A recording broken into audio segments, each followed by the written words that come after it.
On behalf of HCL Foundation and CSR Box, I, Anisha, extend a warm welcome to all of you present here today. We are all gathered here for HCLTech Grant Pan-India Symposiums 2024. We are delighted to host this symposium in Hyderabad, the city of pearls. Before we begin with the formal proceeding, I would request you all to rise up for the national anthem. Jana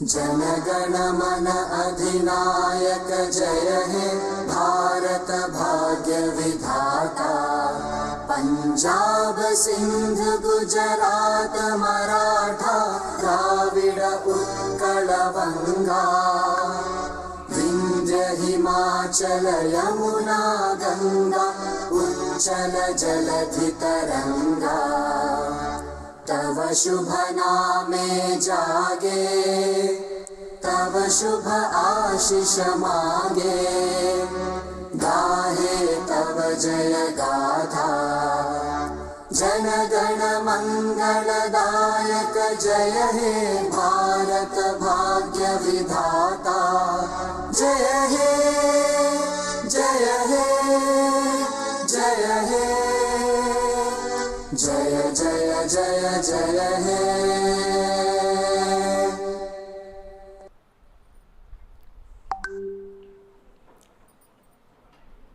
Let's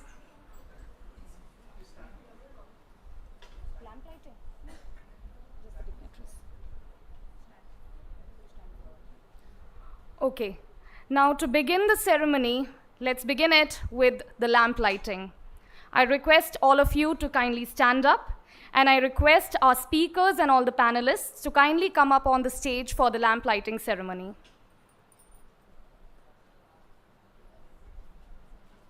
कुरुत्वं कल्याणं आरोग्यं धनसम्पदः शुभं कुरुत्वं कल्याणं आरोग्यं धनसम्पदः शत्रुबुद्धि विनाशाय दीपज्योतिर्नमोस्तुते दीपज्योतिर्नमोस्तुते शुभं कुरुत्वं कल्याणम् आरोग्यं धनसम्पदः शुभं कुरुत्वं कल्याणम् आरोग्यं धनसम्पदः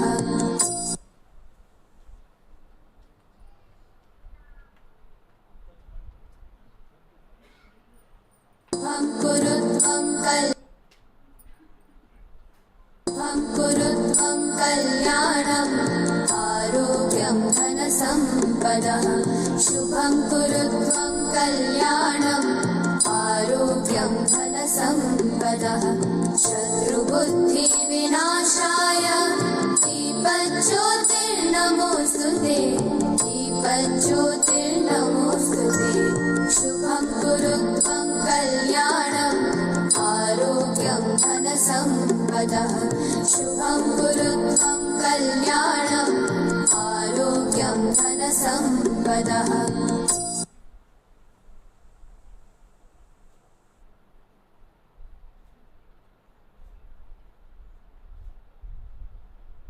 शुभं कुरुत्वं कल्याणम् आरोग्यं धनसम्पदः शुभं कुरुत्वं कल्याणम् आरोग्यं धनसम्पदः शत्रुबुद्धि विनाशाय दीपज्योतिर्नमोस्तुते दीपज्योतिर्नमोस्तुते शुभं कुरुत्वं कल्याणम् आरोग्यं धनसम्पदः शुभं कुरुत्वं कल्याणम् आरोग्यं धनसम्पदः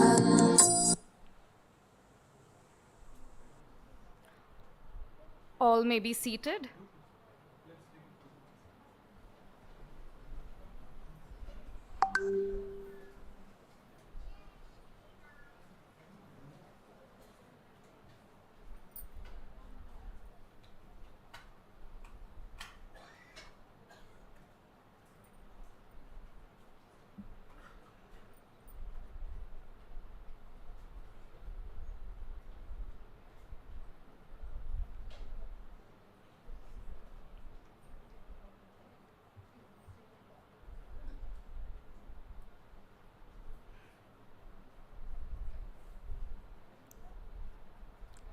The HCLTech Grant Pan-India Symposiums are an effort by the HCL Foundation, CSR Box, and the academia to bring together NGOs, experts, government, corporates, and policymakers on the same platform across India so that they can interact and develop regional as well as sectoral understandings of CSR and deliberate on how it can contribute to the larger goal of nation building. A special mention and gratitude to our academic partner, Narayanamma Institute of Technology and Science for Women, for hosting us in their beautiful lush green campus. Started in 2015, the HCLTech grant is a corporate social responsibility commitment by HCLTech through HCL Foundation in India to strengthen and empower NGOs, engage with them, as well as recognize them for their path-breaking work. Focused on rural development, the HCLTech grant is awarded in 3 thematic categories, namely environment, health, and education. Each year, the winning NGOs are awarded a grant of rupees 5 crore for a 4-year project. The grant also rewards 2 finalists in each category with rupees 25 lakhs for a 1-year project. Thus, the total committed fund is rupees 16.5 crores. This year is a milestone as we enter our 10th edition. We are celebrating a decade of providing platform for NGOs to unleash their true potential and create sustainable change in communities. And we are happy to announce a significant change in the eligibility criteria. The average expenditure of the last 3 financial years has been reduced from 1 crore to 50 lakhs for NGOs applying in the health and education category. And it remains the same for the environment category, which is minimum 50 lakhs or above. In the glowing testimony of its impact, many projects were started as an idea, are now embedded in the government systems, lending velocity to the change process. We have impacted over 2.2 million lives, reached over 27,000 villages across 131 districts in 22 states and 2 union territories of India. Today, HCLTech grant is a testament of empowering transformation through rural India and empowering NGOs. I'm happy to share with you all that since 2017, HCLTech grant has hosted 52 in-person symposiums covering the length and breadth of the country, and 22 e-symposiums during the pandemic, witnessing participation of more than 30,000 NGOs and thousands of people associated. This year too, we have the opportunity to meet and host non-profits in and around multiple locations pan-India: Chennai, Patna, Bhubaneswar, Shillong, Hyderabad, Udaipur, Dehradun, and Delhi. Moving on, I'm delighted to invite Mrs. G. Srividya Reddy, Vice Chairperson, G. Pulla Reddy Charities Trust and G. Narayanamma Institute of Technology and Science for Women, and Chairperson of School of Innovation and Management, for the welcome address. Mrs. G. Srividya Reddy is also a visionary leader with exceptional insight, extensive knowledge, grounded humility, and compassion. A round of applause for Mrs. G. Srividya Reddy.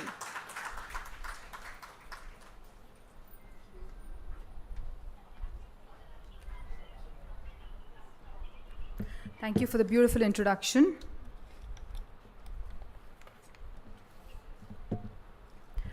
A very good morning to everyone present here. Such a delight to see so many of you doing some amazing work in your field, all in the same room. We're generally used to a lot of notorious students, but today the room is very serious, and the good kind of serious. We welcome that. I'm happy to welcome each and every one of you to G. Narayanamma Institute of Technology and Science. This institution was started 26 years ago by my grandparents with a vision to impart the best-in-class education for women, tech education for women. And at that time, this was not a priority. It was not even discussed by many people. So we started from there, and today, to be able to promote such an event and the good work done by the backbone of our country, the NGOs and the CSOs. This, in a way, is our contribution towards the vision of nation building, the same vision with which we at GNH started and we still stand for today. India today is on track to become one of the largest developing economies with a vision of a $7 trillion economy by 2030. This will not be possible unless the country as a whole can grow and thrive. Panchayats serve the livelihood, the lifeblood of our country, and are a critical part of this growth story that India is scripting today. The Ministry of Panchayati Raj has adopted a thematic approach to the SDGs with 9 themes covering various goals and mapped to different nodal ministries and departments. However, for this growth to be sustainable, it is important that we empower our Panchayati Raj institutions. I'm glad that today's discussion focuses on the importance of strengthening Panchayati Raj institutions through CSR. It is to be noted that today's corporates are eagerly looking for ways to invest in real impact through their CSR funds. And what better way to do that than to invest in rural development through our PRIs. I applaud the work that HCLTech grant and CSR box are doing to recognize and invest in the good work that is being done across the fields of education, environment, and technology for the long-term and sustainable growth of our institutions, leading to a common goal that we're all working towards as a country. I'm humbled to welcome our guests for today, Dr. Jayaprakash Narayan, IAS retired, Ms. Sharada, Ms. Archana Suresh, Mr. Mahendra Kasula, Dr. Surbhi Yadav, Mr. Vigneshwar Kodavalla, Mr. Vikas Katragadda, Dr. Dhruv Mankad, Mr. Suraj Abraham, Mr. Robin Thomas, some of our genius representatives here, and all the well-deserving NGOs who are present today. I hope that today's conversations spark the much-needed fire in all of us to do great work, and I congratulate all the NGOs in advance for their achievements today. Thank you for choosing GNH as a medium to facilitate this very important discussion and conversation, and for giving us this opportunity to be a part of this day as well. So wishing you a great day ahead and hoping to learn a lot more on what HCL and CSR Box do together, and also congratulating them on their 10-year journey. I take leave. Have a very good day. Thank you. Thank you so much, ma'am. Now to felicitate Mrs. Reddy, I request Mr. Vigneshwar Kodavalla and Mr. Robin Thomas to kindly come up on the dais.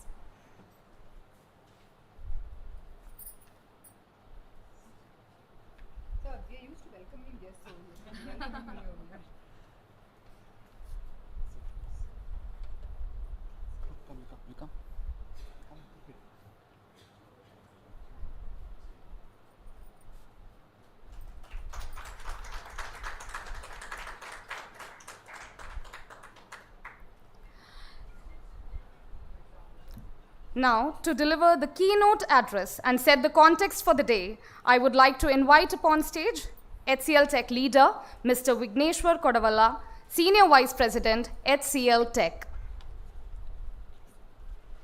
Thank you. Andariki namaskaram. A very good morning to all of you, the esteemed guests, the NGOs, and everyone present here. So again, I just briefly introduce. You can call me Vignesh wherever you see me. And it's a real honor to be here.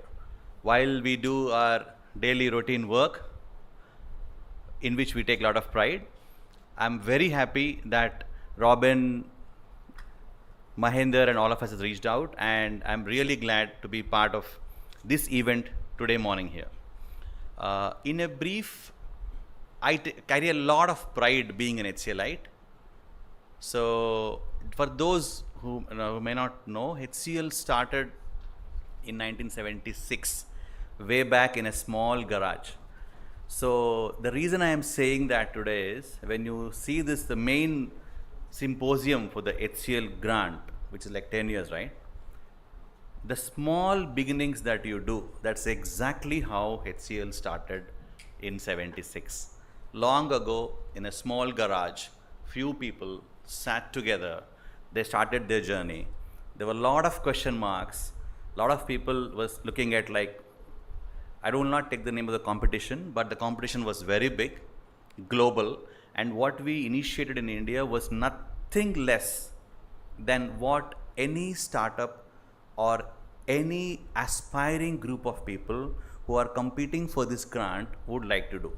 So that's the reason why I wanted to set the context that you can start at any point of time in life, and where the opportunities are, be bold, be very strong, participate, showcase yourself, learn and grow.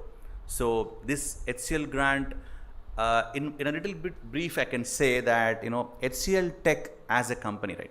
It started as HCL, it evolved. HCL as a group is in multiple dimensions, like HCL India, which is HCL Infosystems, started off with printers, desktops, laptops, servicing, government contracts. Then the big wave, we moved into managing networks for the Bombay Stock Exchange, National Stock Exchange. That's when we really broke the barriers and we went into a larger definition of infrastructure business. And from there, you can see it on the slide, in a simple terms, 13 plus billion, 60 plus countries. It's a very entrepreneurial in nature. The company as such, I mean, you can see this information anywhere on Google, but I would like to share that whatever all of you are competing for, working towards for, that's exactly how HCL started, and it is possible for every group, every individual in this room to be what HCLTech is today, or can be bigger than this as well. So always keep the light of confidence and also your zeal to do something new and deliver. In addition, while HCL grew so much over the last many years, I'll give a small example. In the history of mankind on this earth, there were only 5 companies who achieved in a single financial year $5 billion revenue with $1 billion net profit. Only 5 companies did that, and HCL is one of them.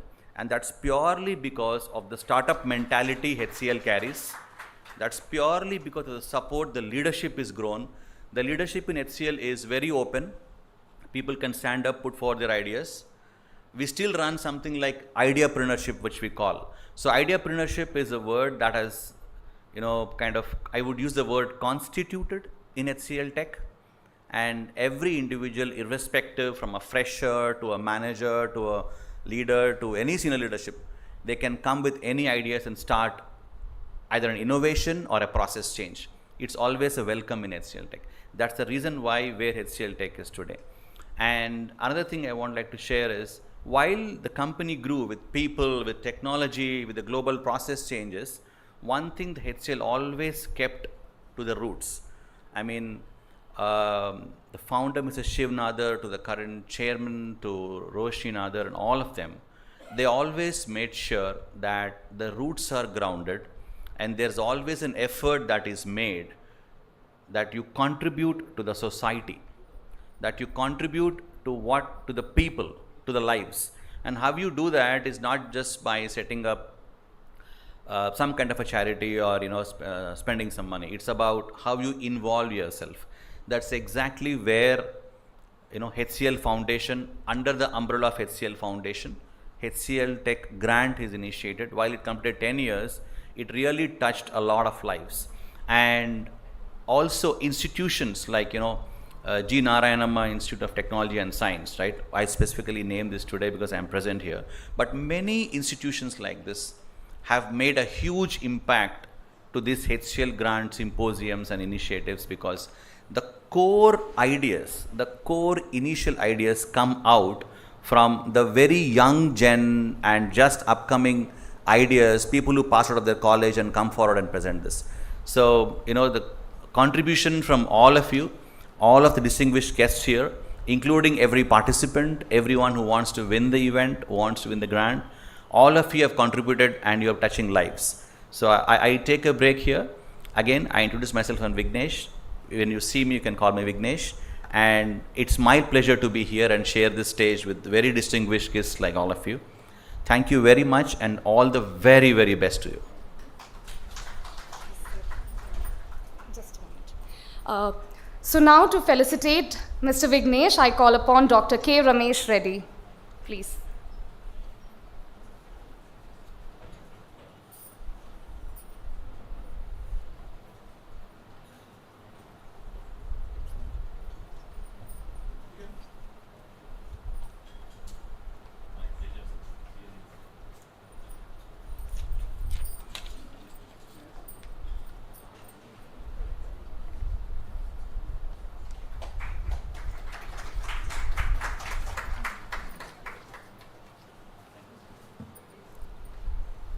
Thank you so much. Now, to elaborate more on the work of HCL Foundation, I would now like to call upon stage Mr. Mahendra Kasula, Deputy Manager, HCL Foundation.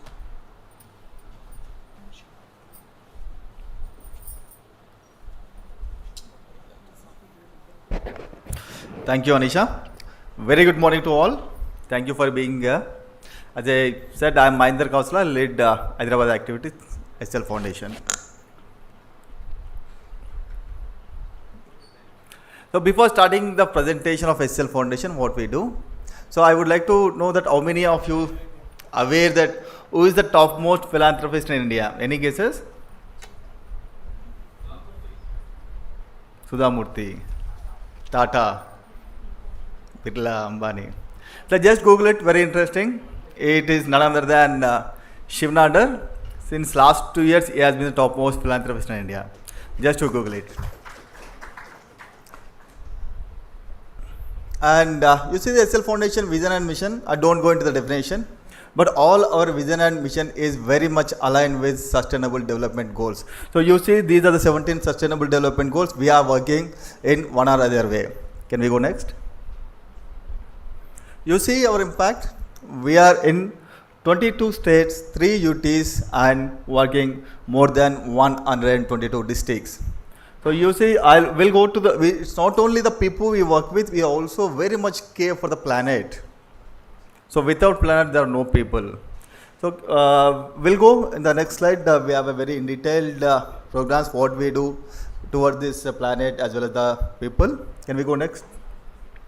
You see, these are our flagship programs, a very focused approaches towards various activities. For rural programs, we have Samudai, where we are very much focusingly working at UP as well as the Tamil Nadu, and HCL grant has no geographical limitation. So across India from Jammu, Kashmir to Kanyakumari.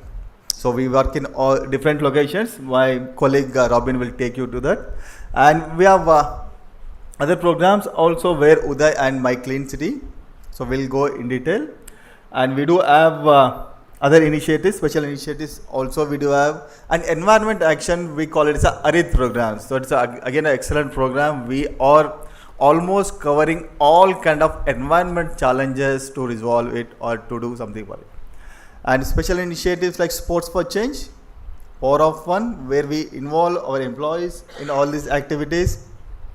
And we have My Year program and Academy program. We'll go in detail about these programs. And all these programs, we cover almost 360-degree approach thematics. It starts from ECCD, education, skills, environment, disaster risk reduction, etc., etc. We go in detail in next slides. Next, please. So as I said, I don't go into the numbers. ARIT is one of the very key initiatives towards environment action. We are, just to see the numbers, why not? It's animals, it's earth, it's a water, it's a urban afforestation. We are there into ARIT everywhere. Next, please. As I said, Samudai is one of the rural program with very focused approach with the rural communities. We empower them and we involve in all these activities at Samudai. These Samudai activities mainly happening at UP as well as the Tamil Nadu. Next, please. My Clean City is very key initiative and very focused and important initiatives where we involve the communities. You see the 96,000 plus families are part of this My Clean City initiatives, where we involve involve these communities to empower them and make their communities cleaner and greener. So we got many awards towards My Clean City. Next please. Uday, very interesting and important, where we eliminate or break the rural poverty. You see many of these urban poverty, where these urban poverty mostly they are migrated from different locations. So urban poverty as well as ultra poor, we are tapping the ultra poor, where we give various services and we have a different initiative towards it. We'll go into the next slide. So these are the numbers. I don't go into the numbers. You can go through our websites or social media. You can get all this information, the numbers. Next please. HCLTech grant. I don't much speak over the HCLTech grant because you have a dedicated session for HCLTech grant. My colleague will take it up. So this is one of the key initiatives where we do not have any geographical limitation. We work from Kashmir to Kanyakumari in a different transformational approach. So we'll go next. My colleague will take care of it. Power of One, very interesting activity. It is not only that we as a HCL Foundation, as a CSR arm of HCL Technology, we also ensure our employees who are techies, who are working for IT development. So we also ensure these techies are also giving back to the society, part of the social causes. So we involve our employees in these activities during weekend, during special activities, and we also do have some of the techies here to support us in this event. Next please. Sports for change. We definitely believe that sports is one of the very key tool to transform the society, and we tap the grassroots level talent and potentiality. We make them to compete with district level, state level, national level, and we do have the cases where our participants also competed in international international sports competitions. Next please. My Art again a very interesting initiative. So My Art, so we are tapping the artisans as well as the micro women entrepreneurs, where they are sitting at their homes, where sitting in the small rooms. Now they are open to sell their products across the globe. So we'll go very in detail. Next please. So these are the numbers. I don't go into the numbers due to short of the time. Academy is a learning platform. So many of you might aware. So we do conduct various webinars, various sessions on Academy, and one very interesting course that we run, and we get a lot of response, and most of you are very much interested, which is CSR and its allied aspects. The course, which is a 3 months course. Every 3 months we roll out this course. Everyone who are working with CSR, who are interested in this course, you can enroll in this course. So we address social challenges, or we enhance the understanding about various social issues and social challenges through this particular platform. It's Academy. Next please. And you see we got various awards. So we got Best CSR Practices Award and Best HCLTech CSR Citizen Year of the Award, Jal Jeevan Award, Water Award. You see various awards that we got. So these are the few of them as a snapshot. And it's not only district level, state level, national level awards and recognitions we got. We have been getting also. Just these are the very few of them. Next please. So almost I think we are end of these presentations. Thank you very much for being here. Take full utilize of this particular day. Thank you for being here and taking your time. Thank you. Thank you very much. Thank you so much, Mr. Mahendra. Now, to felicitate Mr. Mahendra, I would like to call upon Sister Maria Kumari from St. Anne's.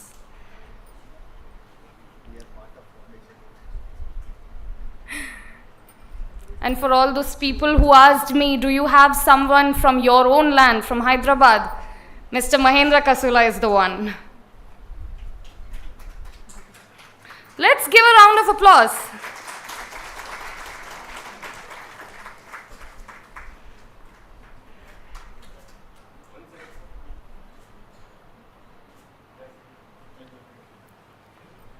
Thank you so much. So next up, we have an interesting session, a master class on CSR laws and its amendments, its new amendments. I invite our expert, Dr. Surabhi Yadav, CSR advisor and consultant, HCLTech partner, Samvardhan.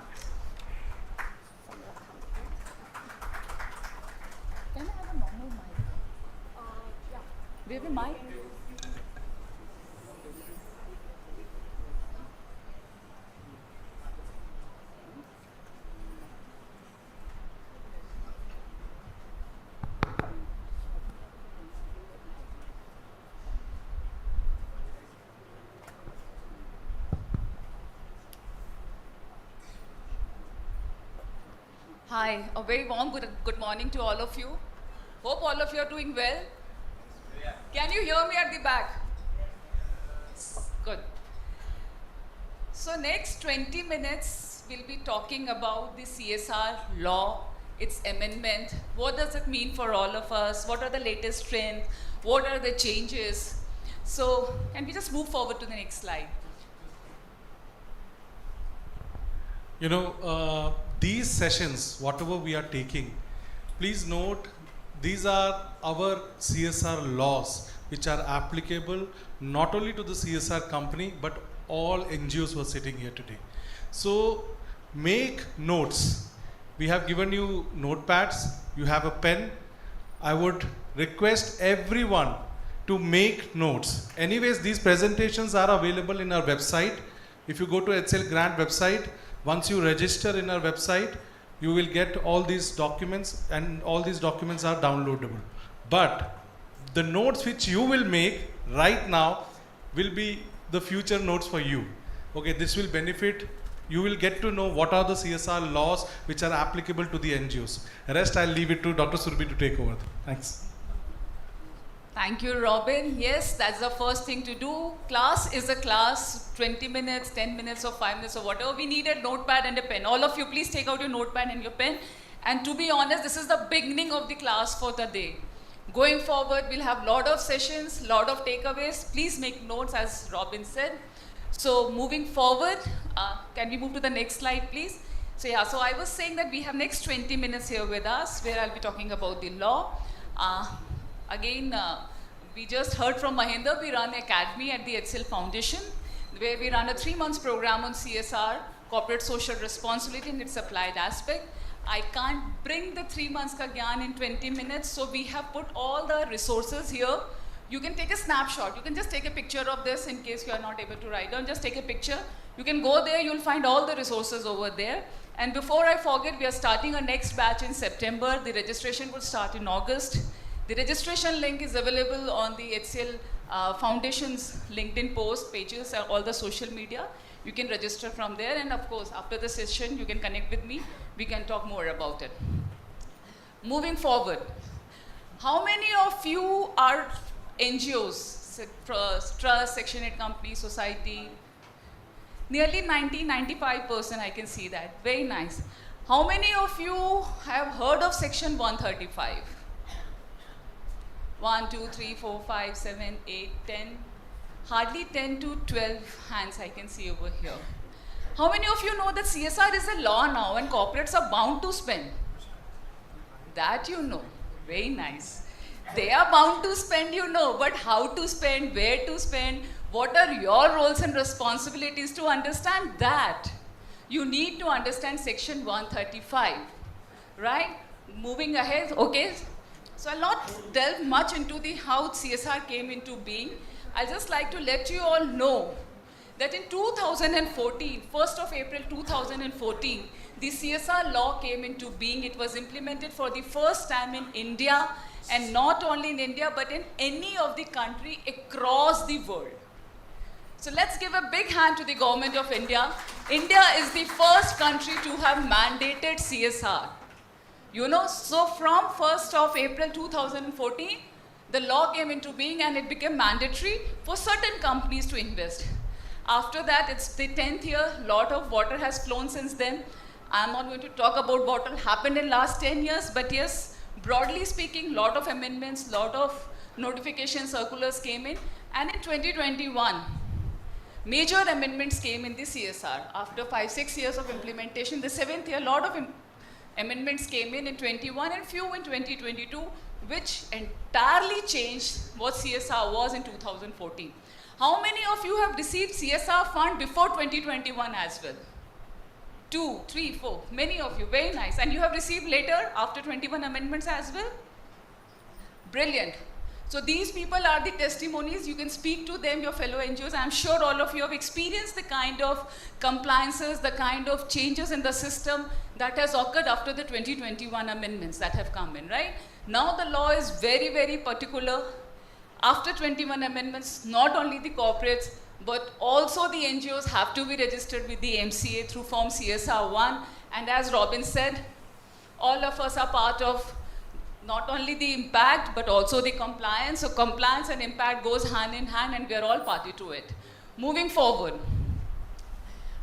So this is talking about this total CSR spend across the country. If I say Andhra Pradesh and Telangana is among the top 5-6 states which receive the CSR funding. Moving forward, let's move to the next slide, please. Yes. So these are the states, the top states are the one which are the most industrialized one, which are the most developed states, are the one who also happen to receive the most CSR funding over here, right?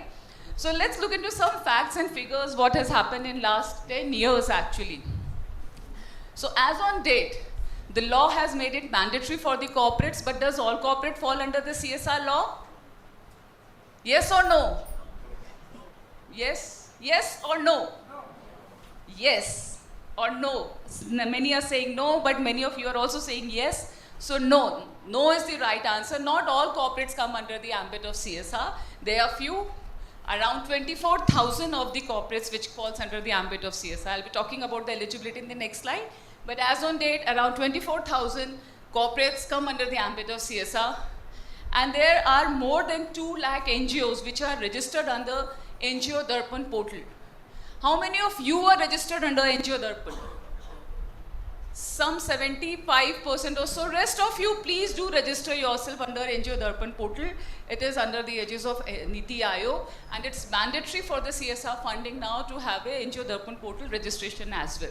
So last evening when I saw the data, it was around 2,29,000 NGOs which are already registered over there, right? And what is the total CSR spent till date? Till 1st of April 2024, we have already spent around 200,000 crores have been spent in last 10 years, and this particular year in 24-25, we are anticipating around 28-29,000 crores more. So yes, the graph is increasing, the spend is there. Now let's move on to the next slide and come to the law actually. So basics of the law, because many of you are not aware of section 135, I would like to let you know who falls under CSR, which are the corporates which fall under the CSR ambit, right? And as per section 135. Section 135 is the law which has around 9 provisions. There are a set of rules, regulations, FAQs. So please go through the FAQs which is available on our website. Lot of your queries would be clarified from there itself.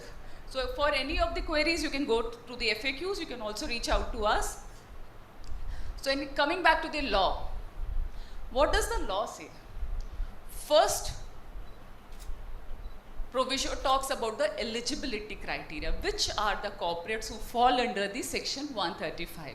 There are 3 criteria, either on the basis of net worth of the corporate, or on the basis of turnover, or on the basis of profit.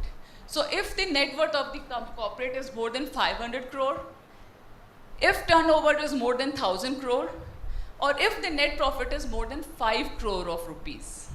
So any of the corporate falling under any of these 3 criteria need to have a CSR committee, they need to have CSR obligation. Yes? Sure. So can you say, why am I focusing on that? You all must be like, ma'am, we are NGOs, this is applicable to corporate. Why are you telling us about this?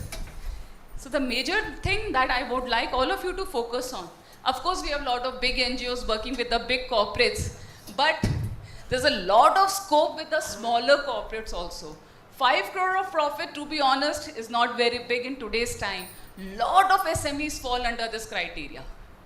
As an NGO, we go after the bigger corporates, we try to work with them, collaborate with them, no harm, please keep trying, please keep doing that.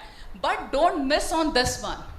Out of the 24,000 companies, nearly 20,000 companies, or maybe 15, 16,000 companies would be falling under this criteria. You know, as per this criteria, they fall under the ambit of CSR. So please make a note of this. In and around your city, your locality, look for the corporates, the SMEs who fall under this criteria, and you may reach out to them.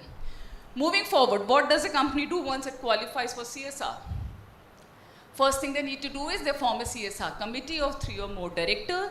Thus, this is a director level or board level decision that is taken. Next, what does this board or what does the CSR committee do? They formulate a CSR policy. Please note down CSR policy. This is the most important document of the corporate, and it's available on the website of all the corporates who are eligible for CSR. Of course, you can go to our HCL's website, you can find the policy there, but not only HCL, all the corporates are bound by section 135, all of them have their policy, and it's there in their website. Now again, why is it important for you? Like Mahinder shared the area where we work, where HCL Foundation work. There are broadly 4, 5, 6 areas where we are working. However, in our policy, we have mentioned we can work in any of the areas as mentioned in Schedule 7. But 4 or 5 areas are the thematic areas where we majorly focus on. Similarly, most of the corporates work in the particular area. As in particular thematic areas, they may also have geographical definitions. For example, if you look into the Gales policy, they say we'll work within the 70% spend will be done within the 5-kilometer radius of our organization. So you know, okay, they'll work within this region. So there's no point reaching out to them if I am in a different state altogether. You know, so you can actually find it out. Again, I would not like to miss here, make a note, MOA. All of you have a MOA, your own organization's objectives, mission, vision, all of that is mentioned over there. How many of you have seen your own MOA of your own trust or NGO? Hardly 25-30% of you. Please go through it as well. See, what does your own bylaws, what does your own law permit? I have been saying in the previous symposiums as well, we have had these cases where people come, they apply for a grant, and then they realize that actually their own bylaws, their own objectives are not supporting it.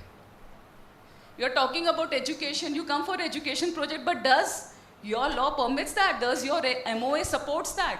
So your MOA is again very, very critical. You have to do the mapping. That हम क्या कर सकते हैं, corporate क्या कर रहा है, and where do we do that mapping? You know, that mapping has to be done. So that's very, very critical over here.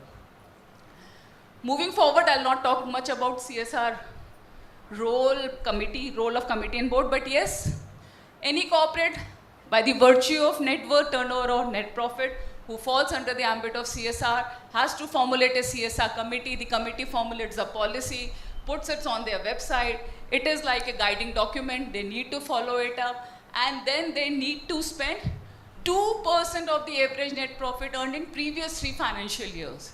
The average of 2%.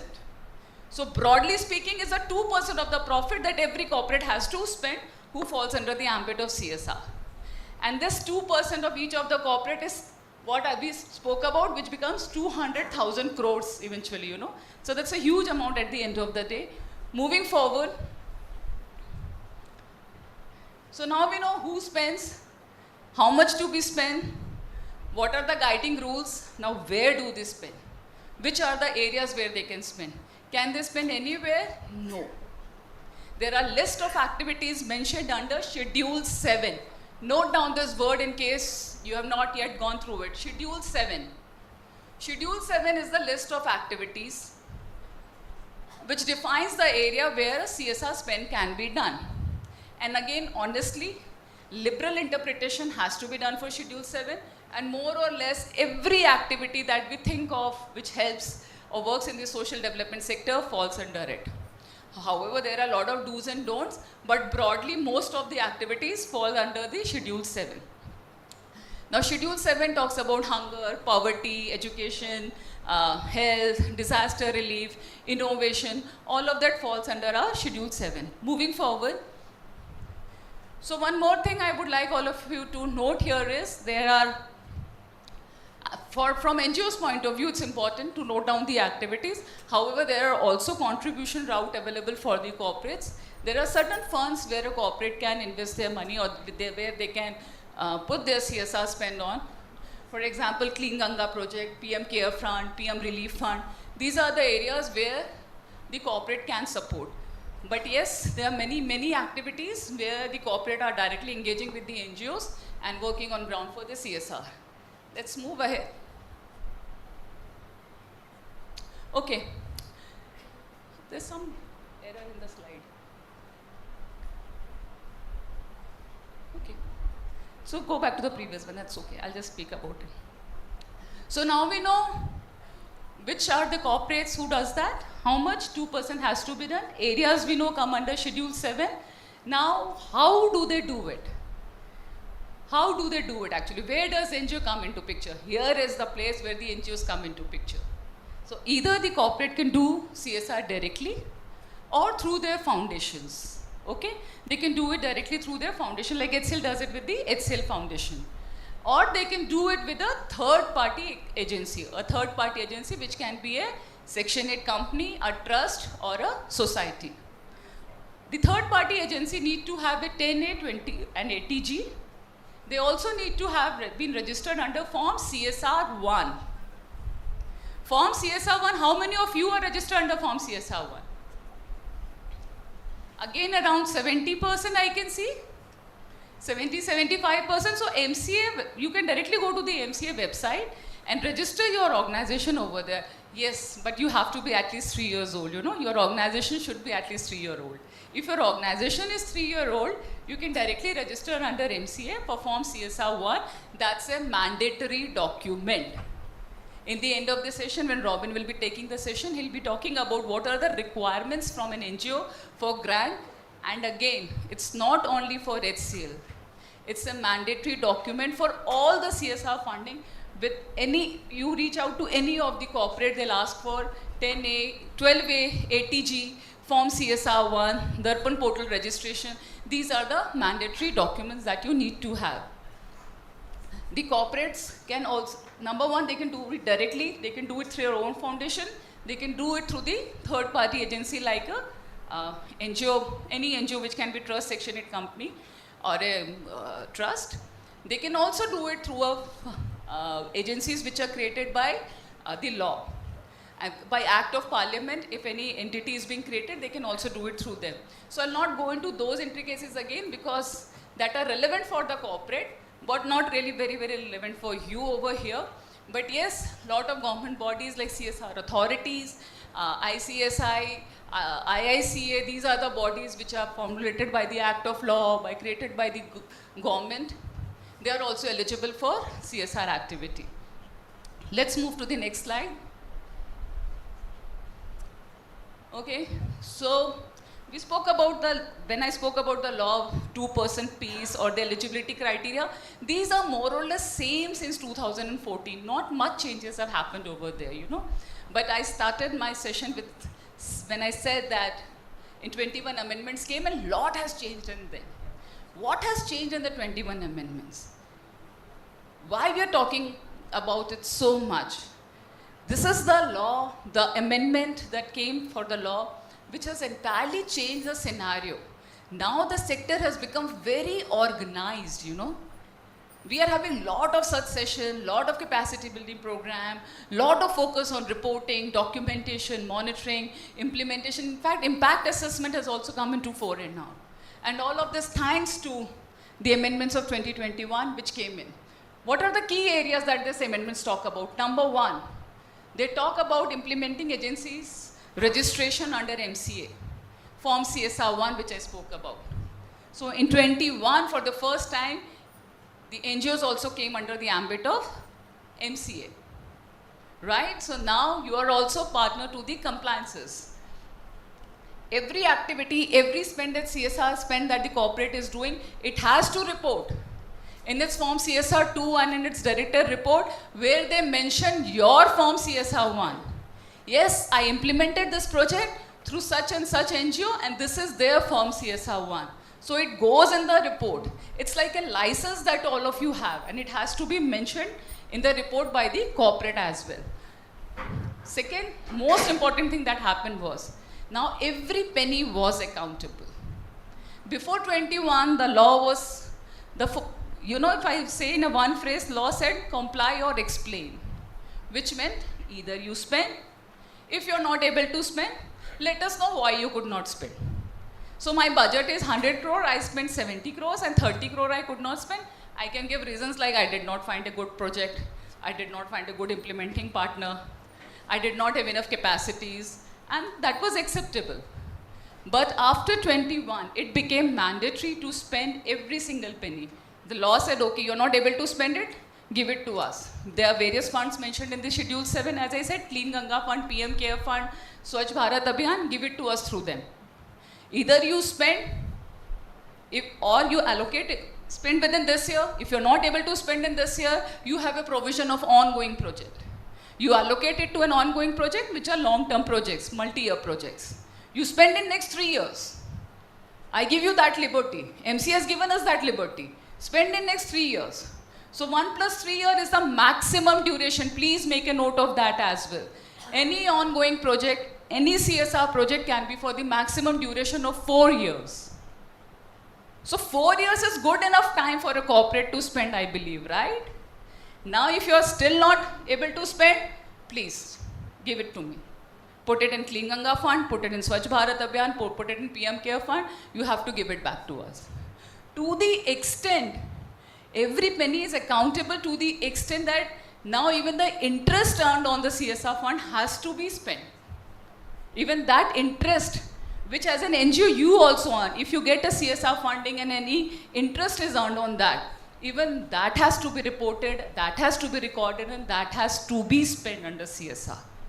So that is something very, very critical. All of us need to understand that. So next is transfer of unspent. Yes, as I said, if you are not able to spend, it has to be transferred to the unspent account. If you are not able to spend, again, there is a penalty. There's no penalty for NGOs as of now, but yes, corporates face that heat. And believe me, if you are not able to spend, if you are a defaulter, corporate faces the heat, they're never going to collaborate with you. So it becomes very, very important and imperative out here. Mandatory impact assessment has been introduced for certain projects. So any project whose outlay is more than 1 crore of rupees, for a corporate whose CSR obligation is more than 10 crore. I repeat, any project whose outlay is more than 1 crore of rupees, for any corporate whose obligation was 10 crore rupees or more, all such projects become eligible for impact assessment after a year of completion. This was a major change again, and this is the year 2024-25 and lot of projects which started in 21 as the base year, if we take 21 as base year, which have become eligible. Why it's important for you? This is another area where you can collaborate with corporate, because the impact assessment has to be done by a third party. Suppose I am the corporate, I work with A NGO. Now, either B, C, D NGOs, they can do the impact assessment. They become eligible to do the impact assessment of the project that I did with A. Are you getting it? Corporate cannot ask the current partners to do the impact assessment for them, and they are looking for eligible partners for impact assessment. So if you're good with research, if you're good with technology, if you're good with data analytics, if you have a strong team which is performing need assessments, endlines assessments, you are good enough for impact assessments as well. So that's one area which has opened up. And again, when a third party does, no hanky-panky can be done now. So things have to be streamlined, documentation have to be done, proper M&E, and all of those become very, very relevant now. Moving forward, annual action plan is another thing which has come up, which says plan at the beginning of the year. So most of the corporates, they have an annual action plan put into place, though they are not putting it up on their website. Few of them do that as well. But if you really want to look into the activities which any corporate does, note down their website, csr.gov.in. Please make a note. Visit these sites today itself. csr.gov.in.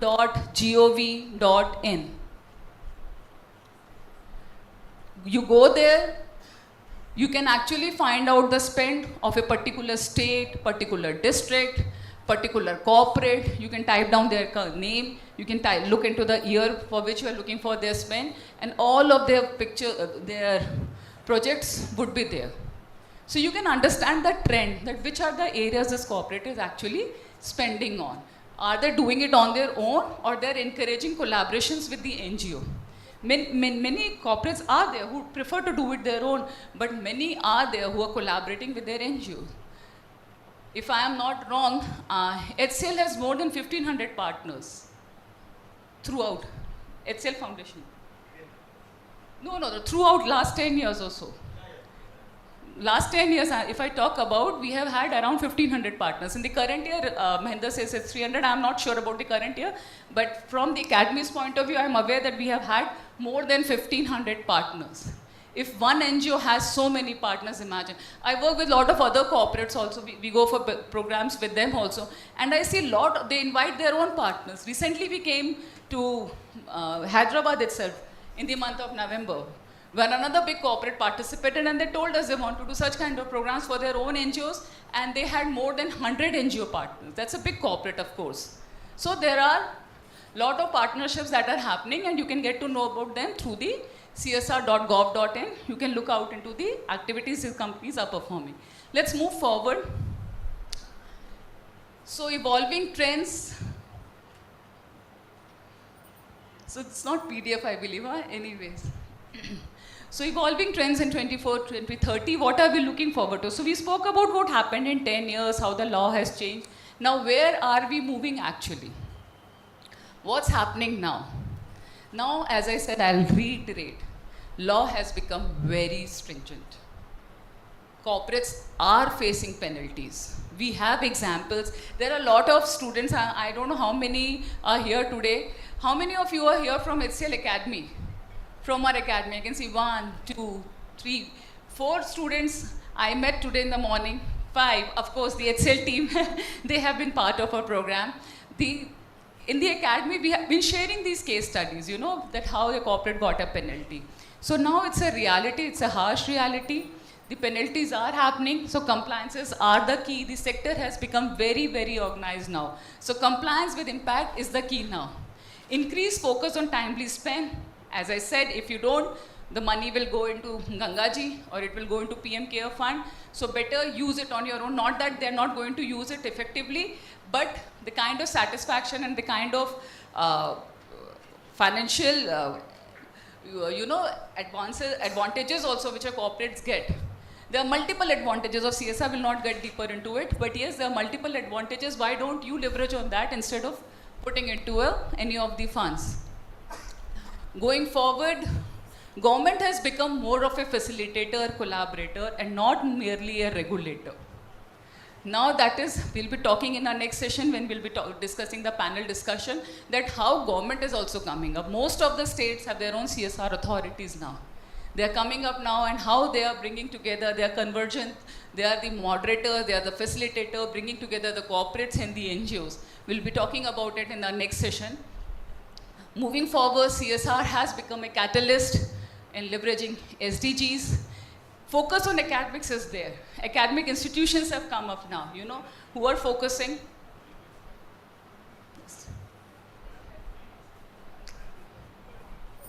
Sorry? This is the one. This is the last slide, yeah.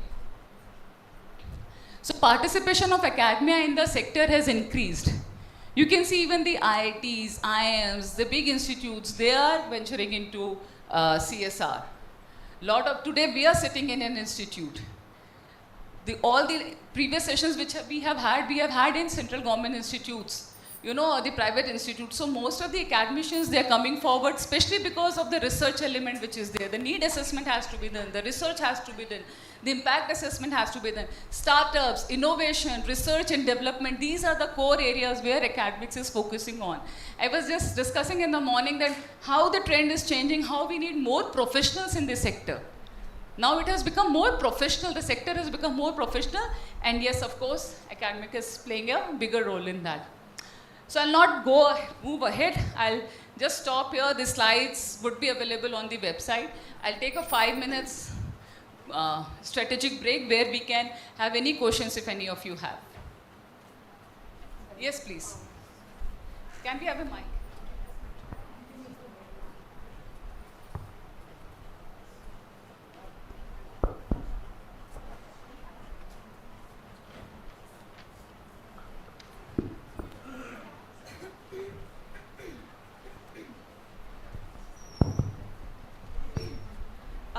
Good morning, ma'am. Is it true that when a corporate provides money to PM Cares or the other funds that you've mentioned, the rebate that they get is almost 100% vis-a-vis 50% if they are investing it into any other NGO? So if they're investing into NGO, do they get any tax benefit? ATG 12A are applicable over there, but otherwise when you talk about PM Care Fund, so for the various funds there are different tax slabs which are applicable, which is not there for the NGO, that's true. But that's different for all the different funds that are available, right? Any other question? Yes, sir. Can we have the mic, please?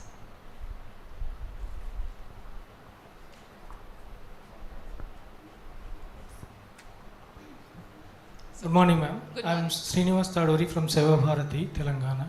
So we just wanted to know about these reports, annual reports. There are two kinds of reports I heard. One is annual reports in related to financial matters. The other is annual reports in general, like a general body meeting and they are conducting and what are the happenings for that year.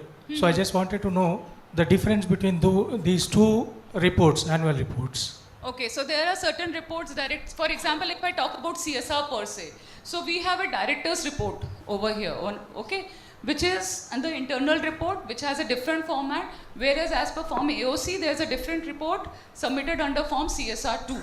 So that's a different format altogether. So that is again as per the compliances.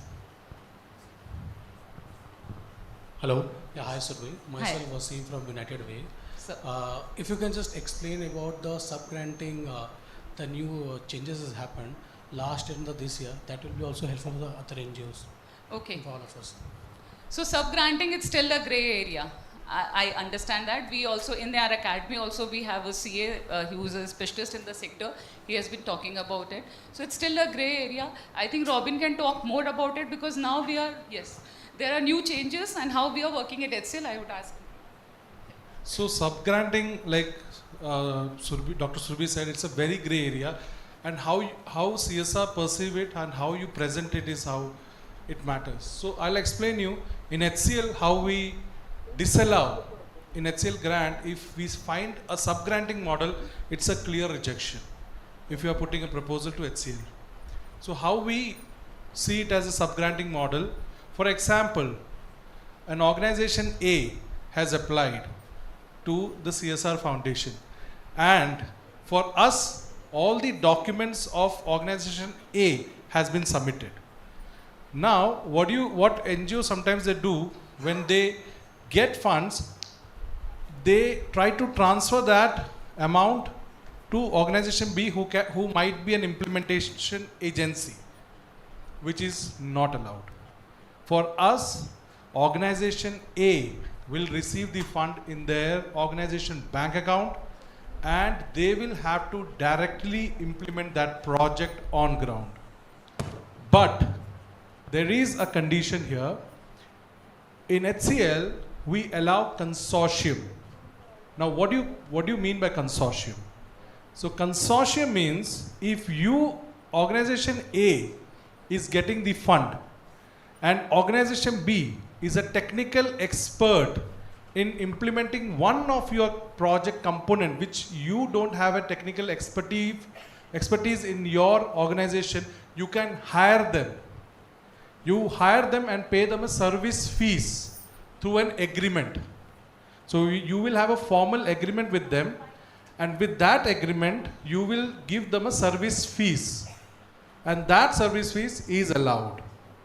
But if you transfer a major portion of your fund from your account, organization A account to organization B, that is disallowed. That is subgranting. Thank you.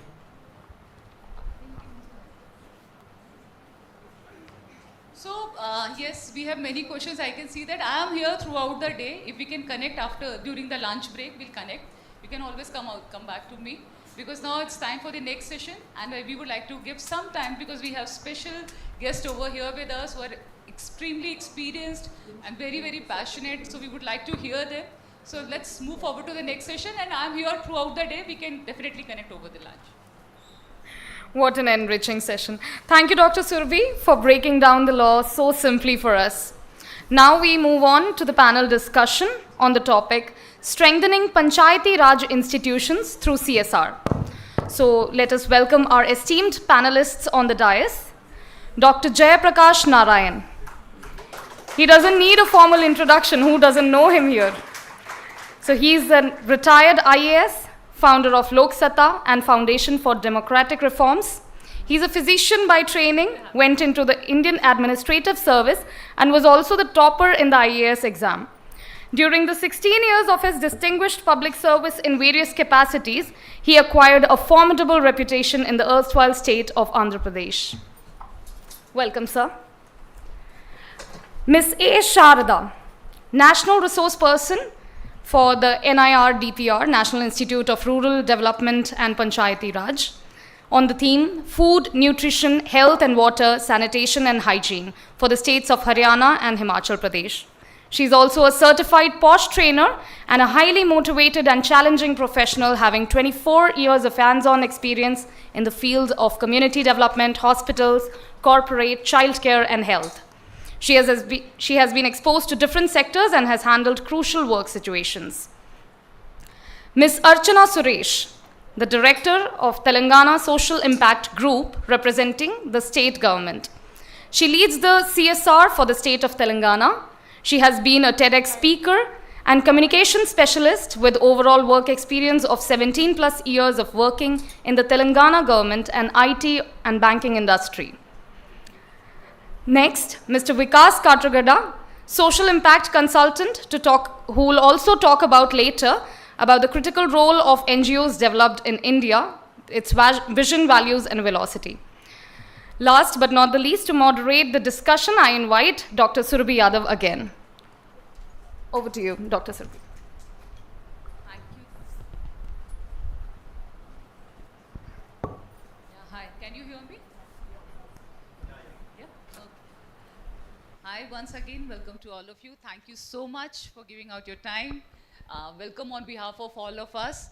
I just wanted to wrap up my session because I was so looking forward to hear you, especially JP Garu, and I have been speaking to Archana and Sharda ji and Vikas since last 2 days, and I'll not take much time. In fact, I don't think we need much of introduction to the context setting as well. In the morning, we heard about the importance of PRIs and how the rural India needs a focus, you know.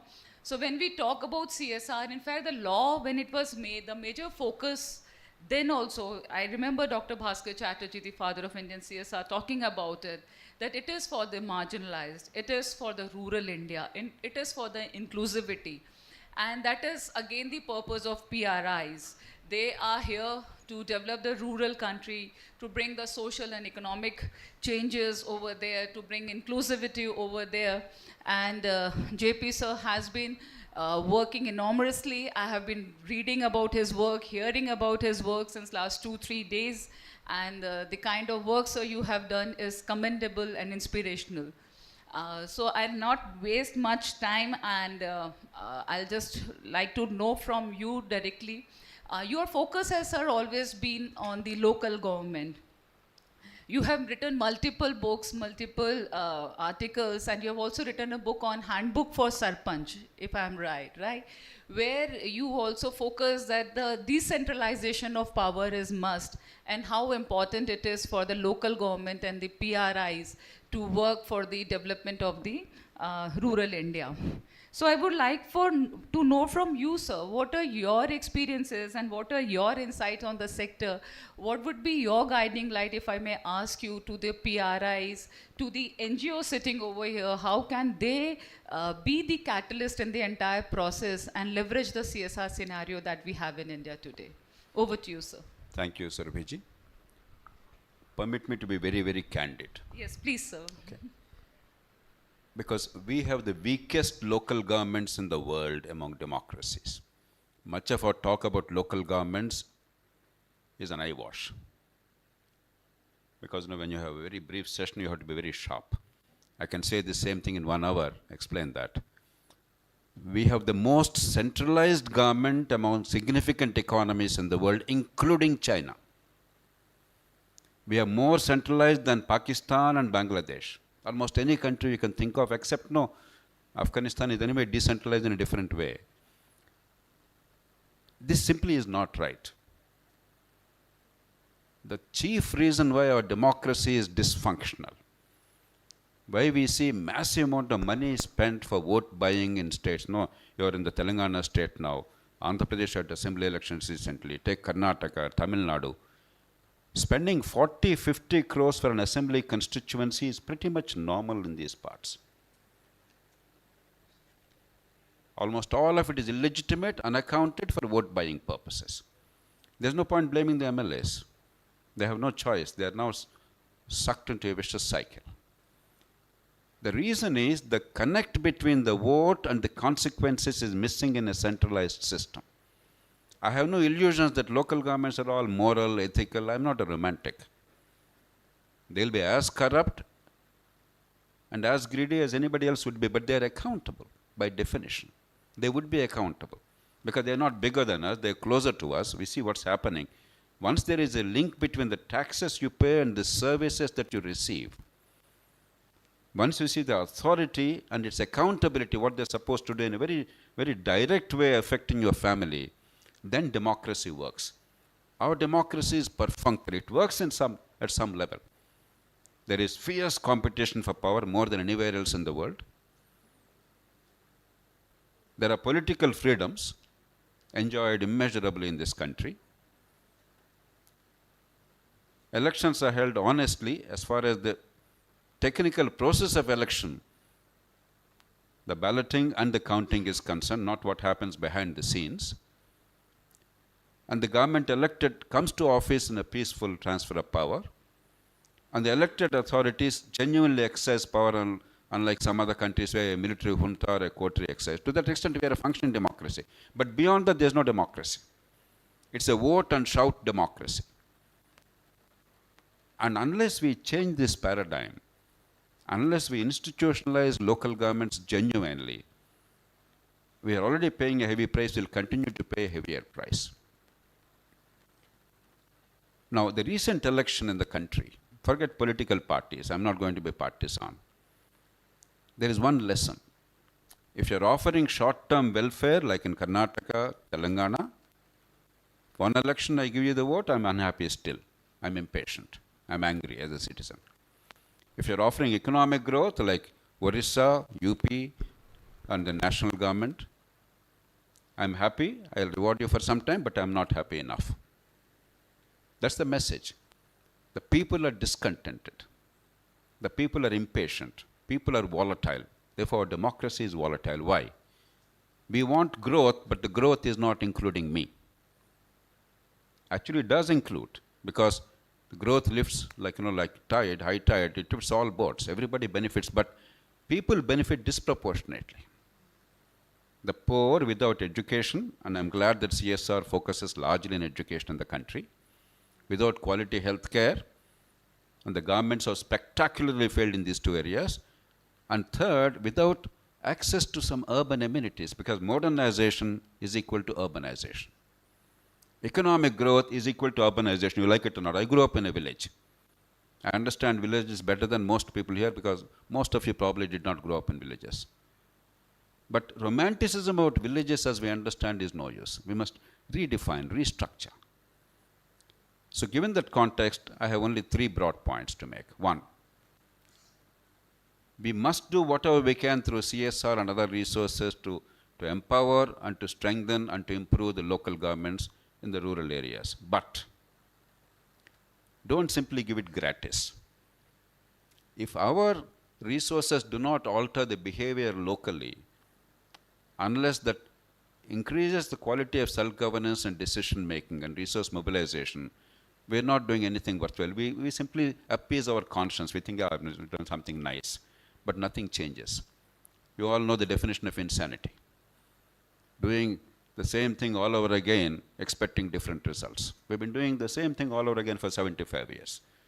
There is no country on earth where things are so sorry in some respects.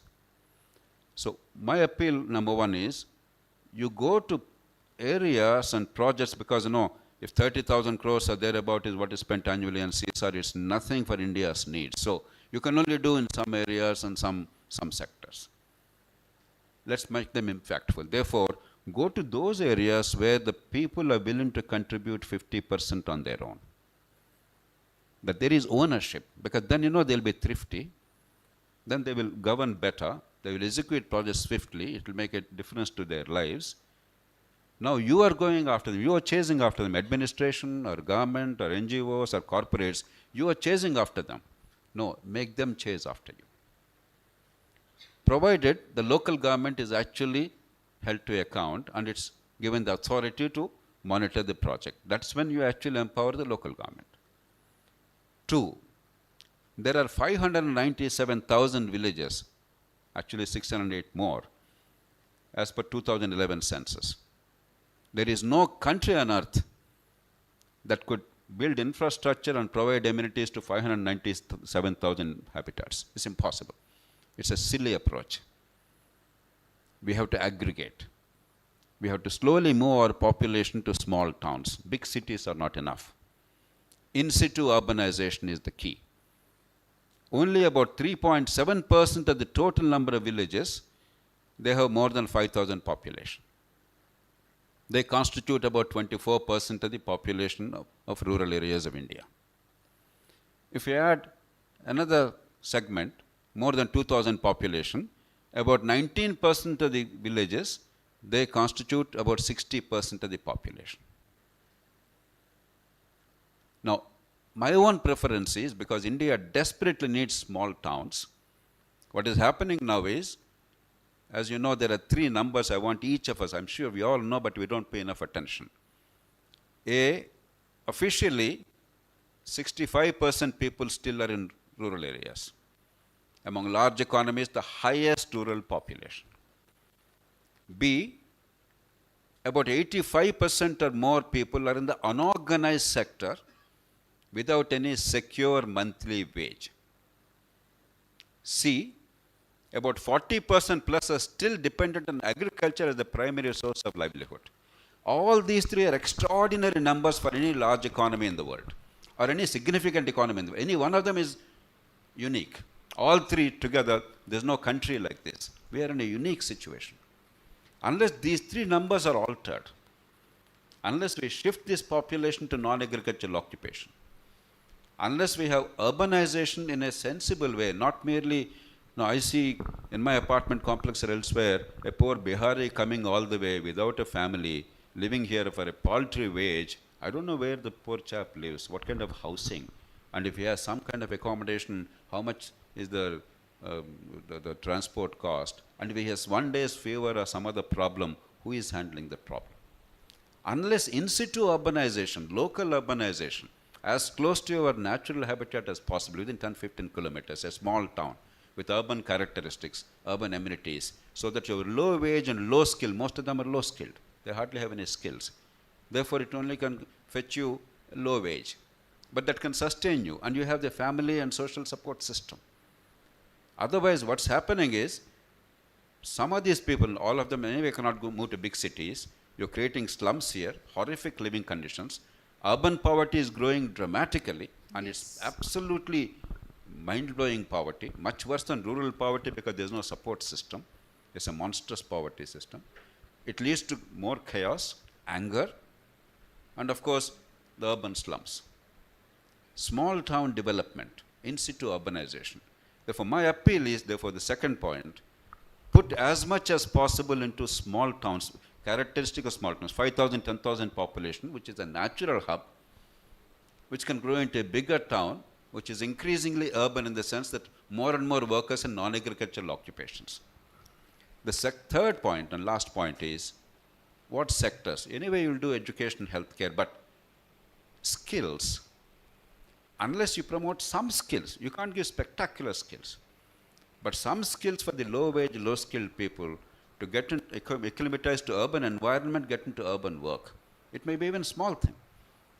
Or what the government recently has attempted for these hawkers and others to know, a small capital. Even small things make big difference if you do it wisely and locally. Think of livelihoods and skills. Apart from my favorite always is education, but education is not more buildings, and most CSR goes towards buildings, toilets, bathrooms, all this. You do all that, it means nothing. Outcomes are simply not improving in the country. The only thing that improves outcomes, for instance, is I'll take only 1 minute on this sector to give an insight into how to approach when you have limited resources, monumental problems. What are the strategic approaches instead of doing the routine thing? The definition of insanity, again, as Einstein said. Take education. The kids work hard. Every kid is in school. The parents sacrifice enormously. Even rickshaw pullers, vegetable vendors are spending way out of proportion to their income on kids' education in the hope that they'll get a head start. Society values education. Government is spending phenomenal sums on education. You know, in Andhra Pradesh, government is spending 95,000 rupees per child per year in school education. Telangana is about 85,000 rupees. Many other states, 60, 70, 80,000 rupees. These are not small sums for India. Outcomes are appallingly bad, and they're getting worse year after year. I released the first Asar report in Delhi in 2005, along with Montek Singh Ahluwalia. Since then, since 2005, our educational outcomes at school level are declining, not even staying stagnant. Are we pretending as if we are doing something for education? We are spending more. How the hell do I care how much you spend if the kid's potential is not fulfilled? If the kid cannot navigate his or her way in the society, in a modern economy, cannot earn a decent income. Our education is a disaster. What's the way out? Not more money to build infrastructure. You do it, I'm not opposed to it, but I'm saying that's not the way forward. Change the nature of the incentive, the nature of the demand. Everybody wants success in education. Success is measured how? Marks and ranks. How are the examinations conducted? Rote learning, mass copying. And you're getting that success spectacularly. And the government's own surveys show 96% pass in many states. How many actually in national achievement surveys of the government itself, how many really conform to the standard at a 50% level? It is 24%, 23%. 96% pass. Unless that gap is bridged. In a global survey called PISA, some of you might have heard it, it's about OECD countries conduct their surveys across the world, first among themselves to compare the kids at the age of 15, what they're learning. Other countries are joining. And out of 74 countries that participated in a survey, India stood, you know how much? Can anybody guess? 74 countries, 15-year-olds. A universal survey, communication and comprehension, mathematical concepts and application, logic to derive conclusions from given data, basics. India stood 73rd out of 74 entities. We are lucky that there was a country called Kyrgyzstan in that list. The response of the mighty government of India is, India shall not henceforth participate in PISA surveys. We withdrew from PISA instead of improving ourselves. So this ostrich approach is no good. So whatever you do, skills, livelihoods, incomes eventually. So what you do in education or skill promotion or basic amenities, can it actually make a difference to their lives realistically? And can the small amount that we spend give a big bang? If you simply alter the nature of assessment and create remediation, with the least amount of money, you can transform education because the demand side is very strong, except there is perverted demand created by perverted examination system. Just to give one insight. So my appeal is, your money is limited. All the money of CSR is nothing compared to India's needs, but it can be strategically applied, both in terms of geography, in terms of sector, in terms of actual application of a project, so that the impact is much bigger than the money indicates, because the brain is involved now. I hope that will happen in terms of local governments, particularly in relation to panchayats or even small towns, but do it wisely. Don't do it perfunctorily. Don't do it to show your expenditure, to show that I've done something. We have done it all. We're doing it all. Some good is happening, but some good is not enough. We need the best possible good with the least possible resources at the fastest pace possible. All three must be top-notch, world-class. I hope this will stimulate some thinking and we'll do some things right. Thank you. Thank you, sir. So you've actually hit the nail. And in fact, CSR, if I talk as a propagator of CSR coming from the sector, we have been talking about it. The CSR fund is not much. It is smaller than any of the smallest ministry also. You know, the entire CSR fund. The CSR was introduced so that the corporate participate in the nation building for their know-how, for their knowledge, for their processes, technology, data bank. So that was the purpose of integrating corporates into the social development sector to bring development to the last mile. That was the basic purpose over here, right? So sir has beautifully set the context. He has exposed the harsh reality of today, that how rural India is actually suffering in terms of education, health, or urban poverty, or the rural poverty, if we may talk about it. So moving on to Sharda ji, I would like to understand from you, ma'am. We know there are multiple challenges that are existing. You are there with the National Institute for Rural Development and Panchayati Raj. You have been a resource person with them. You have seen it all.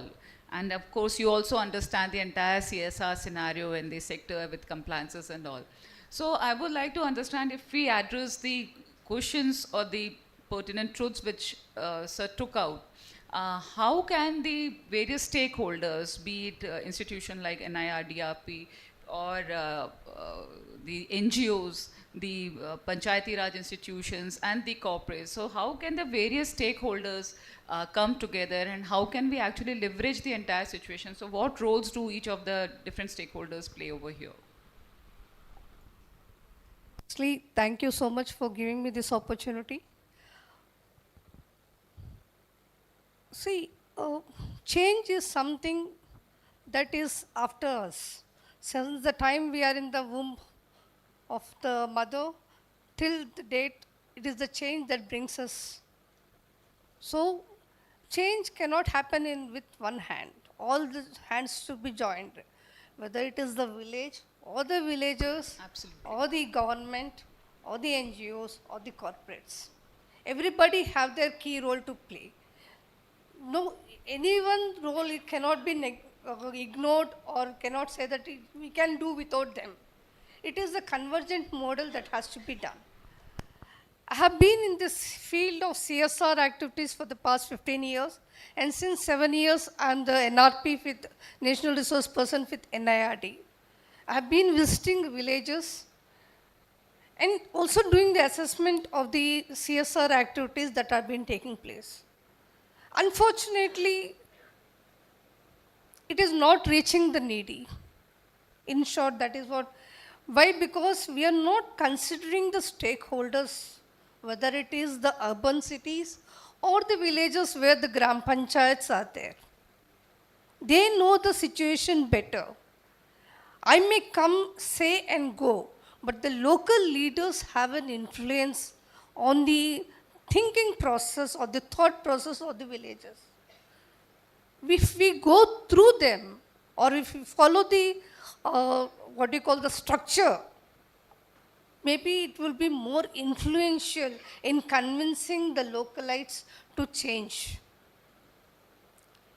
Involving the panchayats will help us reaching out the targets set by the CSR or for the NGOs.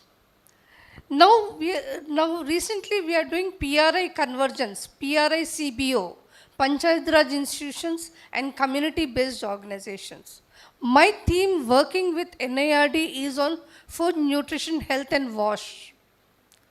So till the SHG level, whatever messages we are conveying, we are involving by forming the state core committee at the state level, followed by district level, then the block level and at the SHG level, so that the messages are reached. The services and entitlements are properly utilized and it goes to the right people. There are many lapses that are happening. That is why we are insisting on the convergence model. We are involving the government authorities.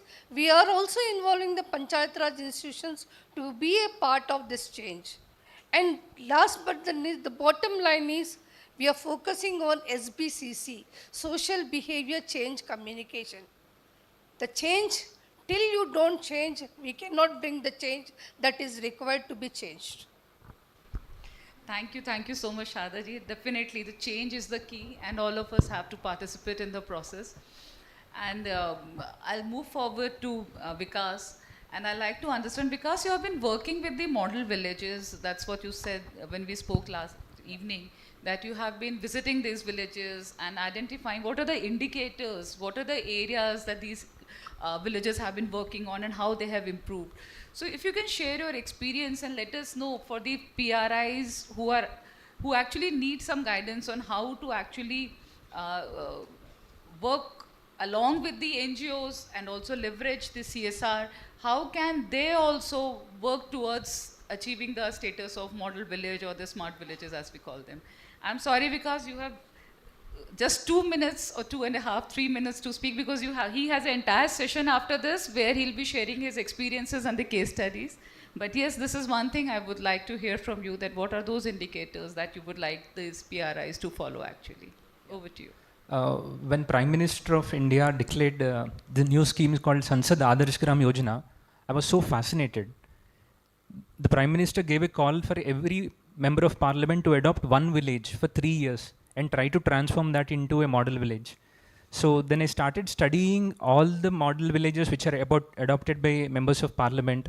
Where did the spend go? What is the impact and all? And I did travel to a couple of villages. What I observed is that unless and until the people are made a participant in this process, just mere building infrastructure doesn't bring that behavioral change. We have to focus on the mindsets. Swami Vivekananda beautifully puts it across. He says that all the wealth of the world can't uplift one Indian village unless and until people there are empowered to take care of their own lives. So participatory models, we need that. And I have studied social workers who have dedicated their life and transformed a village. I went and met Anna Hazare in his village and I spoke with them. So he's dedicated almost 25 years to transform one village. But if I go around the nearby villages, they are still normal. So we have to we have to come up with a model which is not a person-centric but a process-driven. If you can come up with a model which is cost-effective, and I have seen MPs, I don't want to name them, but they have spent more than 30 crores to transform their village into a model village. But at the end of the day, India doesn't need golden nests. Every penny is very valuable. If you are investing more in one village, it means that that is at the cost of other villages. No district, see, every village is equal and every village has its own challenges. One place can't get priority at the cost of other places. That we see every day in our political system, where the government gives disproportionate allocation based on their thing. So at the end of the day, what I see is that there's research that is needed. There are wonderful case studies, pilot projects. Many of them champion that.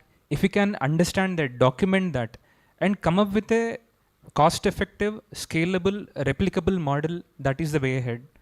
And synergy is very important. And everyone in India has that connect with their motherland. There are NRAs who are interested to do something for their native villages. There are IT professionals who want to contribute to that. So if we can build this synergy between the Panchayat Raj institutions, nearby colleges, at the same time non-resident villages and the local NGOs, with that synergy, one can help in the village development plan, one can help in getting the funding and all, documentation and all. With this synergy, this can happen. Why? Because we have all the resources needed, and with added technology and all, it can be a game changer. Thank you, Vikas. So the key word here is the synergy. And with that, I'll move to Archana, who is actually working on consortiums, on creating synergies. She is a TEDx speaker, and she's also the director at Social Impact Group Telangana, right? Telangana Social Impact Group. Many of you might have not heard about it, as I was speaking to the NGOs in the morning. So this is something all of you should hear. This is an organization, this is a body which is working, which has been created by the Telangana government. She is the director, Archana is the director who is taking care of the entire initiative. Where they are creating consortium, we are bringing together the corporates as well as the NGOs, you know. So I would like to hear directly from the horse's mouth, and I would like, Archana, you to guide our NGOs, how can they be part of this consortium, and how can we actually create and integrate all the synergies that we have been talking about. So over to you, Archana. Thank you, Surbhi. Good afternoon, everyone. My name is Archana Suresh, and I'll be a little concerned if what Surbhi said is true about most of you or many of you not knowing about TSIG, because that would be cause for worry, simply because TSIG is an entity that was created in 2018 by a senior bureaucrat by name Mr. Jayesh Ranjan. Essentially what TSIG does is we offer pro bono services connecting 500 plus corporates to 200 plus NGOs and 35 government departments. Of course, those numbers are increasing as we speak. Just so that all of you know, I would strongly recommend that all of you visit csr.telangana.gov.in, where we have a repository of more than 100 plus NGOs, and I'm pretty sure that quite a few of you all are already on that website of ours. And I figured, my team and I, we figured that what is also missing for a lot of corporates is to understand कि ecosystem में कौन है, who are the NGOs and what are the thematic areas, what are the focus areas, because that information has not been collated anywhere. So what we've done is we've vetted NGOs and we've put that information there. In case if your NGO is not on that website, again, I strongly recommend you visit that website and send us details so that we can put your details on that website, so that when corporates are looking for potential implementation partners, they can find you. That is one. Second thing is I spent 14 years in the corporate. I worked in Microsoft, Yahoo, HSBC. So I have an idea of how that ecosystem works. And I started my own NGO in 2012, which continues to run, and it's completely philanthropic. Nobody gets paid. That's just our offering to humanity.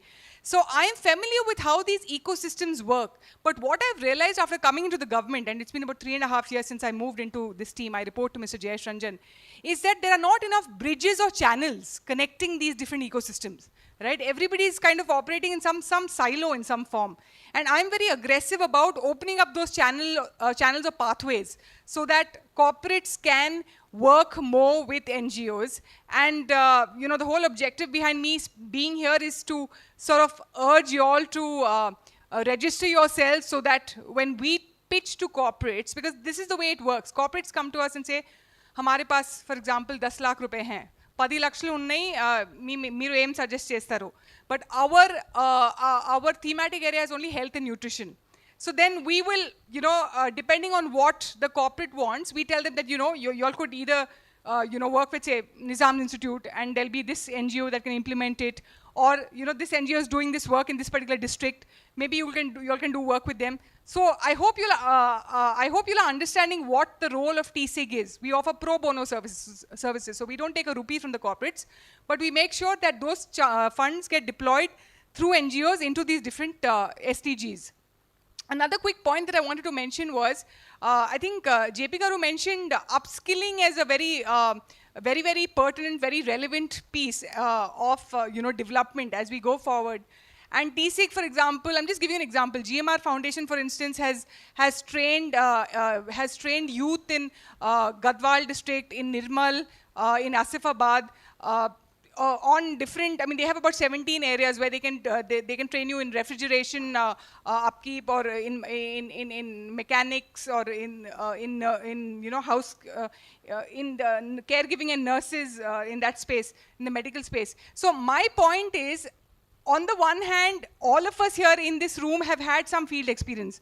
We can, we can sit in air-conditioned halls and seminars and talk till the cows come home, really, about what needs to be done in the rural areas. But it's another thing to actually go into the rural areas and find out on the ground about what's needed.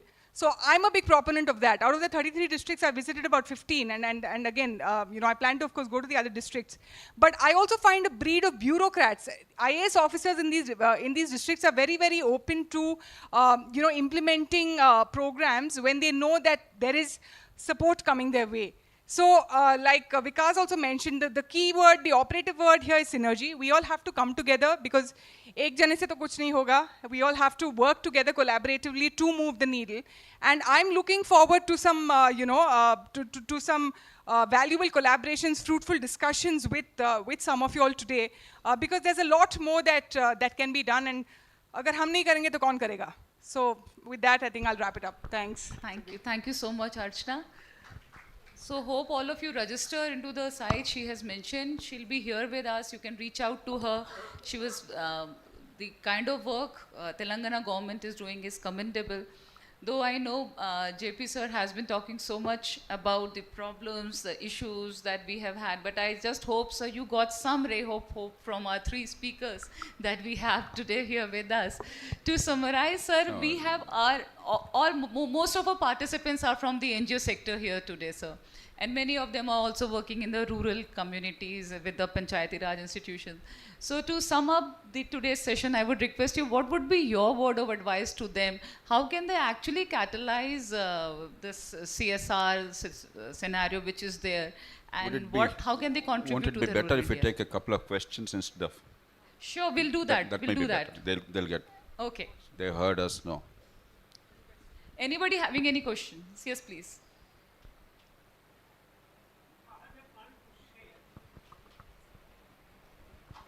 Sir, if you just let us know your name and the organization you are from, and your question is for? Sure. My question is for all. It's a share of thought. I am Ram Mohan Namile, retired Chief Manager, Indian Bank. Sir. There is a program in Government of India which we say, Skill India. Yes. My interpretation of Skill India is that skilling each Indian with basic skills at the very low level, then technical skills, then advanced skills. How many of the Indians we could skill so far? How many more we need to skill? Where do we stand? Where is the way to go further? Thank you. Any of you would like to take this question? Okay, we can have few more questions and we can then answer all of them together. Yes. No. We'll give you the mic, sir.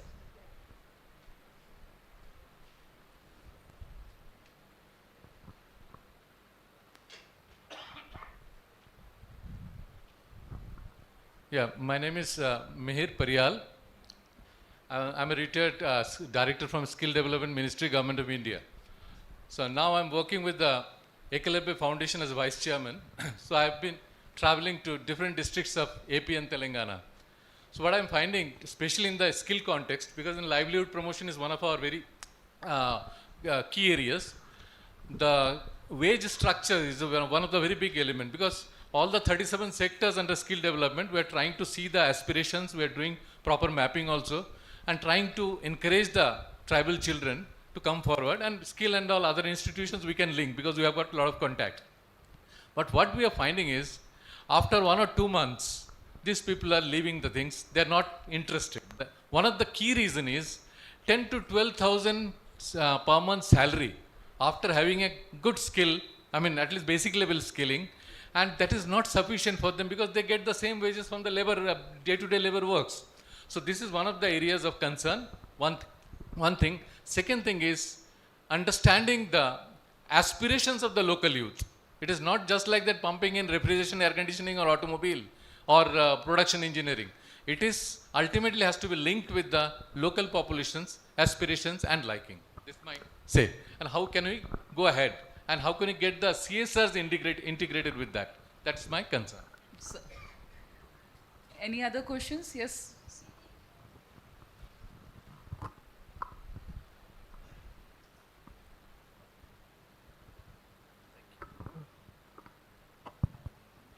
Thank you. I feel honored to be part of this symposium. I have one question for Ms. Archana here. Ma'am, I just wanted to know, so we do, so my name is Anil. I work for an organization called Hyderabad Urban Lab. We do small community interventions in some part of Hyderabad city. So we find it extremely difficult to get permissions to do any intervention from the government. So is there a platform, or how do we approach? Because it's very complex system, right? If you have to do something on the lake, you have to get permission from revenue department, then district collector, and multiple other places where we have to get permission. So if you could enable us, or if the process becomes a little smoother, that would be nice. So kindly tell us if anything. Anil, sorry, I'll just take this one question very quickly. So I completely hear you. It is a labyrinth. You have to sort of navigate the entire system. Why don't you and maybe some others who have similar similar concerns stay back and bring this up with us? Because what we do in TSIG is when we talk to folks, and because we have access to some of the departments, we'll be able to sort of at least try and open up those channels depending on the relevance of the work. Hyderabad Urban Labs is an NGO. It's not a social entrepreneurship, is it? We cut across like multiple themes. Okay. But Because I also wanted to quickly just mention this, because I talk to so many corporates. A lot of corporates say, "Hamara business Hyderabad mein hi hai, so we will deploy money only around this area."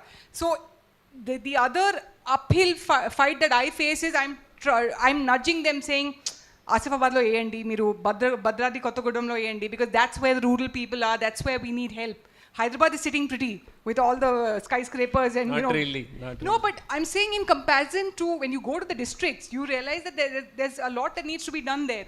I agree with you to great extent. My but appeal like, is don't discourage them from what they are doing. There is so much to be done. If they do good to Hyderabad, there's 1 crore population, I'm happy. So I wouldn't take your approach. They are not here to transform the India. That's not their job. They will do whatever they can, whatever appeals to them. Let's get the best outcome from them. But JP Karu, they also have to be educated that their funds will also have a lot of significance in the rural areas, right? They have to be.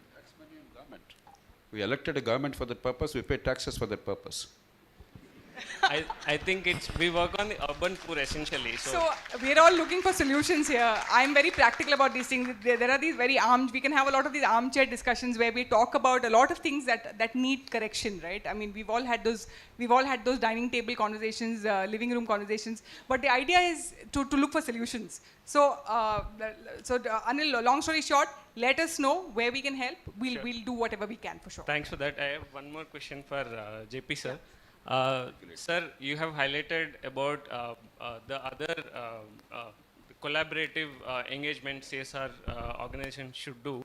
So the CSRs have literally no money to actually contribute because the system doesn't allow them to either have money or make money at all. So how do you expect us? You're talking about Panchayat Raj institutions. Not just the Panchayat Raj, but in your earlier conversation you mentioned that the corporate organization should engage if somebody is contributing some component of it, but actually NGOs are not able to pay salaries at times. I'm not talking of NGOs. Okay, I'm sorry. I'm talking about the community. Okay. You see, in my life I learned that if you try to do things without people coming forward and without you creating a demand, nothing much happens. The government's singular failure in the country is we have not developed the demand, created the demand. We tell them what to do. Instead of we responding to the demand and creating a sensible demand. I'll give you an illustration. Long ago, normally I am not autobiographical, I had an opportunity because the government had some untied funds available, and with community participation called Kranti Patham. Every other district in Andhra Pradesh, they did nothing with that because they thought it's a useless program.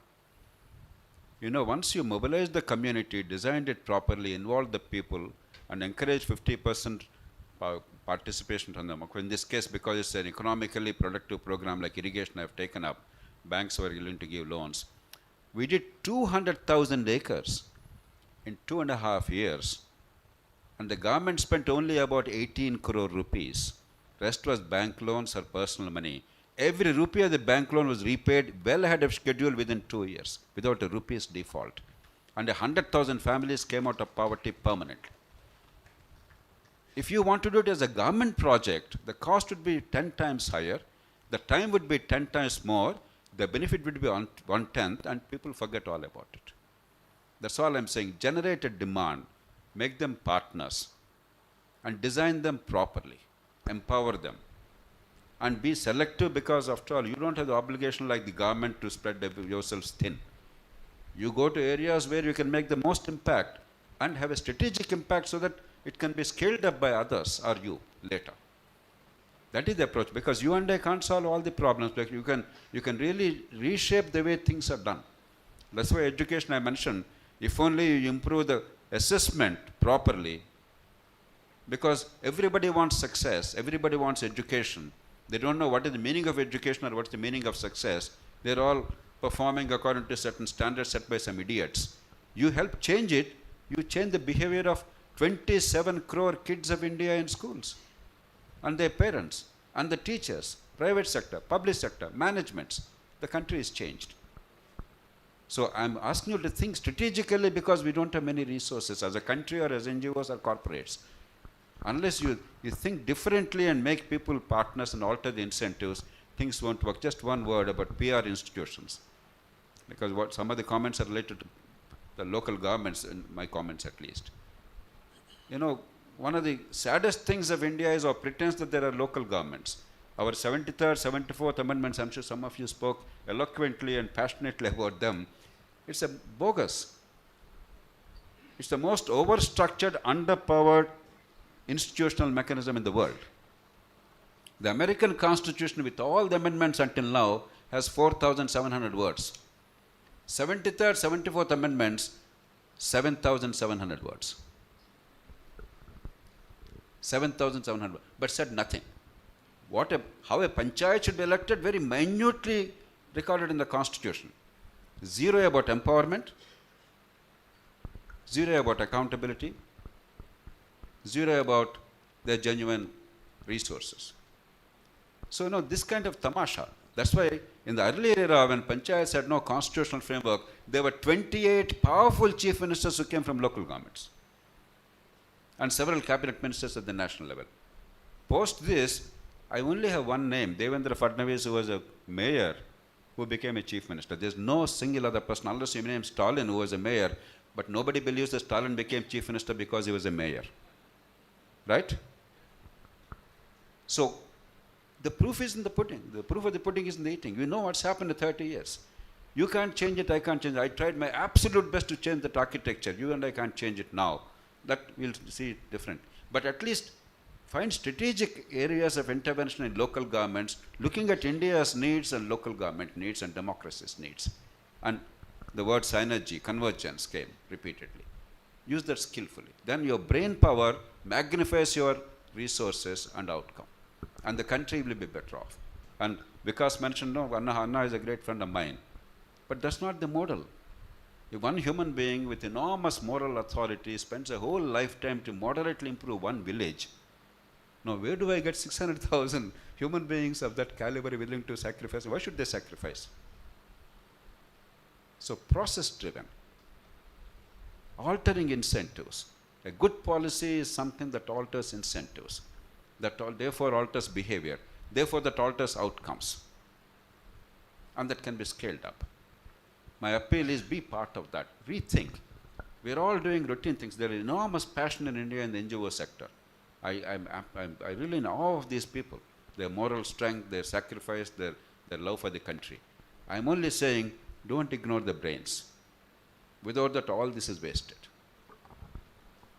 Absolutely right, sir. I completely agree with many of the things that sir said. We are talking about collaboration, we are talking about community engagement when he's talking about some accountability and responsibility of the community as well, of the NGO as well. You know, in the sector we have observed this when we are talking about skilling program. Believe me, I have seen corporates come up with good skilling programs, they reach out to the NGOs. The mobilization is done in such a hanky-panky manner, no need assessment has been done. As a result, you see the number of enrollments for the program and the passing out ratio is hardly 50% or 60% many a times. So need assessment is the key, community engagement is the key, collaboration is the key. Again, when anything comes to you free, we all know what happens. Anything with freebies are always like, you buy something, you buy a piece of bread, even if you don't feel like eating, you'll not throw it, you'll wrap it, keep it up to have it later. If you get a free kadabba, you eat half of it, you throw half of it. We all know the mentality that is there. Not agreeing with him, yes, there are issues, yes, there are problems, but then yes, we have solutions, we are coming up. We are a huge population. As sir said, more than 70% of the population is in the rural India. The sector is hugely unorganized. The agriculture sector is still hugely organized, but a lot of data are being drawn now. A lot of technology intervention is happening now. Even in the social sector, we can see the use of technology, the processes and progress, as sir is talking about, institutionalization that is happening. So look forward to an inclusive India, to more developments, to achieving the national goals and the SDGs on a bigger level, I would say that. So it was very, very enriching session, sir. Thank you so much to all four of you for your contribution. And many, many thanks for sharing your experiences. And I hope our NGOs gain something out of it. Sir. One question. So Yeah, can we take one last question? One we last are running question. short of time. If you can be quick, sir, please. This is specific with a particular activity. I represent animal welfare organization. I am Prabhu Datta over here. The organization has been there for the last 6-7 decades, mostly indiscriminate killing, butchering of the cattle, which arrives to the metros every day. And it's a pan-India, it's a subcontinental phenomenon, such as against the law of the land. And they have been protected and recycled back. And a lot of talk on rural development of the NIND has been represented over here, Panchayat Raj and all that. What we do is mostly the ones which are protected and recycling back to the farmers, giving them the bulls. There's a lot of talk on today, organics and all that. But such a mother of all activities still remains to be an alien. Mostly been seen in the corporate world as such, we have to give so much of input. And even with the government organization as such, like even the Department of Animal Welfare is not serious about it. You've been hearing for the last 75 years, Animal Welfare Board of India, and absolutely pathetic. I'll tell you what. So what's your question? If you can just raise your question, please. The session being the further synergy, knowing all these aspects, how that coordination can be done. There is a government representative, state, central, the policy matters, and the NGOs. How can we coordinate with this a beautiful program? That is my basic question, because that's the field which is to be focused upon. Because today we are talking of organics, health and nutrition, rural development, self-reliance. So these are all the aspects, because this one activity, to give you a specific example, when we give out a bull, couple to a farmer, it costs you today 1.5 lakh. Absolutely, वो पूरे जन्म भर में भी कमा कर नहीं कर सकता है. एक तरफ इंडिस्क्रिमिनेट किलिंग इतनी हो रही है कि आप सोच नहीं सकते. और रूरल आप यहाँ से 50 किलोमीटर जाते हैं तो रूरल एरिया में आपको ढूंढना पड़ेगा. तो ये इको के खिलाफ है, बायो के खिलाफ है, स्वयं किसान को पता नहीं है, कोई कोऑर्डिनेशन नहीं है. No, I think his question is about convergence. How do you bring it about? The point is well taken. That's right. We all understand the problems of India are monumental. There's no monumental. My only request is just to reiterate the point we all made today. Yeah, the broader point we made today. It's a government, not a department, silos, but a government, an entity that coordinates. We have created a very highly centralized union out of the necessity because of partition and the woes of it. Eventually, states came into their own. I don't know how many of you realize, The real power now vests in states, and the state chief minister is the monarch. The prime ministerial power is all on, for English language television channels. The real power, because the people are touched here, most of the subjects that are relevant to people are at the state level. But the local governments are completely innervated. So the convergence now, Archana is trying her best in so far as NGOs work is concerned to bring about coordination at the state level. But unless local governments become effective and powerful, unless we allow them to become powerful, and right now the whole climate is opposed to that. The MLA thinks it's an enemy. The IAS officer thinks that they're a nuisance. NGOs are comfortable dealing with people like us, the bureaucracy. Let's be very frank. When I was fighting very hard in the NAC to make sure that the Employment Guarantee Act, the panchayats will be owners, there was a lot of resistance. Ultimately, I pushed it and that happened. But even NGO sector is not happy with the local governments. They see them as both competitors and a nuisance. The elites in India think that somehow people are incapable of self-governance. We are paying lip sympathy to democracy. Democracy is messy, it's tough. But if we want to persist with democracy and get results, we have to ultimately empower the local governments. There is no substitute. That's where convergence happens. That's where the coordination happens. And one last word. Because rural areas, there is no realistic possibility now of this power, because please remember, the 80% of villages in terms of numbers, they are getting depopulated. There is not one youngster of any ability and consequence who is now willing to remain in a village. Contradict me if you can.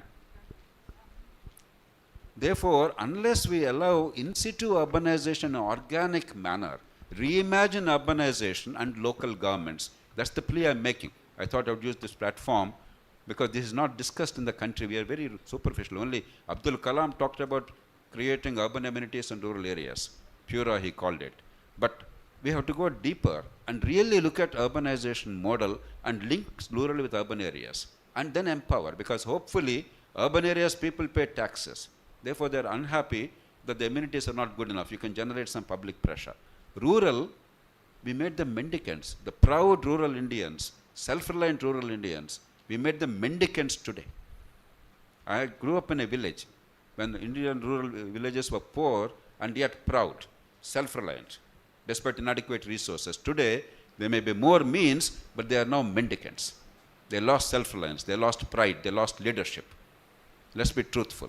So I'm now looking at a model where we can shift it to small towns, natural migration takes place, and then build them up rather than big cities around. I'm in favor of big cities. I enjoy this city.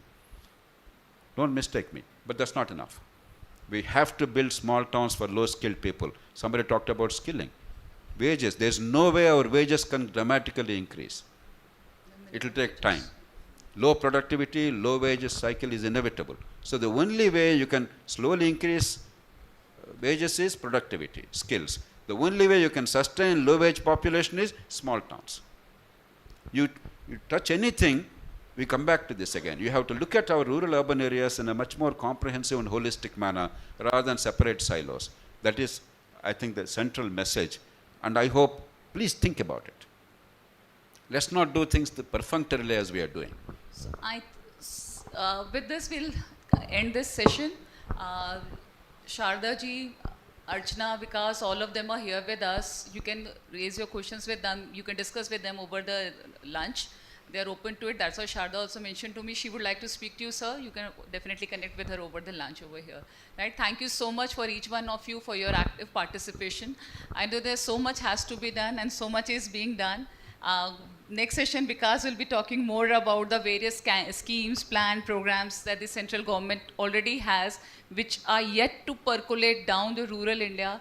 But yes, there's still a lot of hope, and I'm sure we'll make it one day. So with that note, thanks once again to each one of you. Let's give them a big round of applause.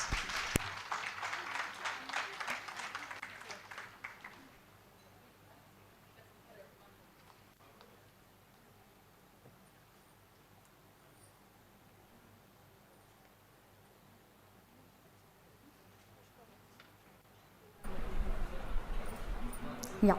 Thank you so much, Dr. Surabhi, and all the panelists. So now to felicitate our panelists, first of all, Dr. Jayaprakash Narayan, I would like to call upon Mr. Vigneshwar.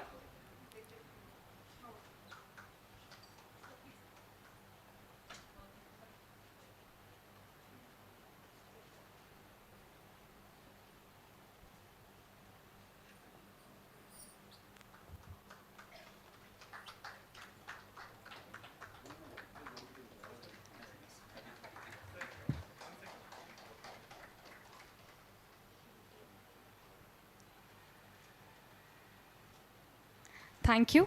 Next, to felicitate Ms. A. Sharda, I'd like to call upon Dr. Dhruv Mankar.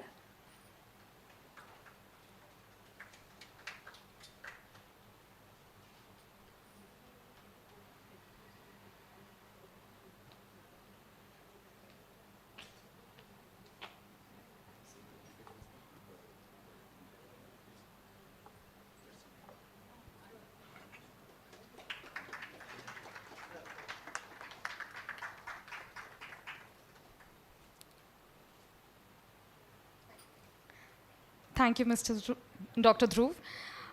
Next, to felicitate Ms. Archana Suresh, I'd like to call upon Mr. Suraj Abraham.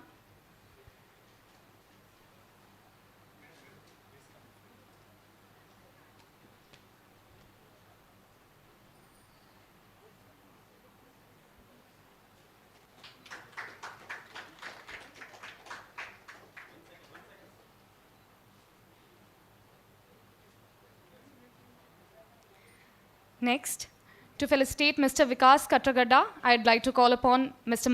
Mahender Kasula.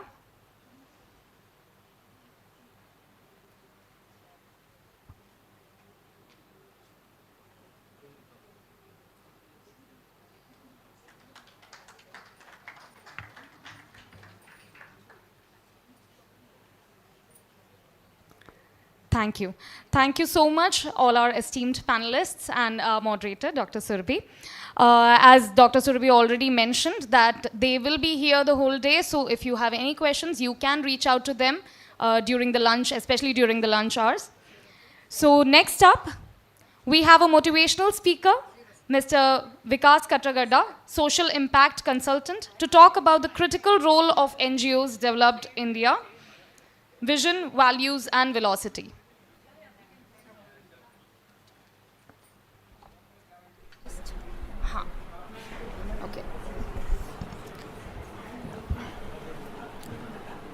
Good afternoon, friends. I'm here today before you to invoke the nation-building spirit of Swami Vivekananda and Dr. APJ Abdul Kalam. At the outset, I want to appreciate the efforts of HCL Foundation. I'll start with one of my favorite quotes of Swami Vivekananda.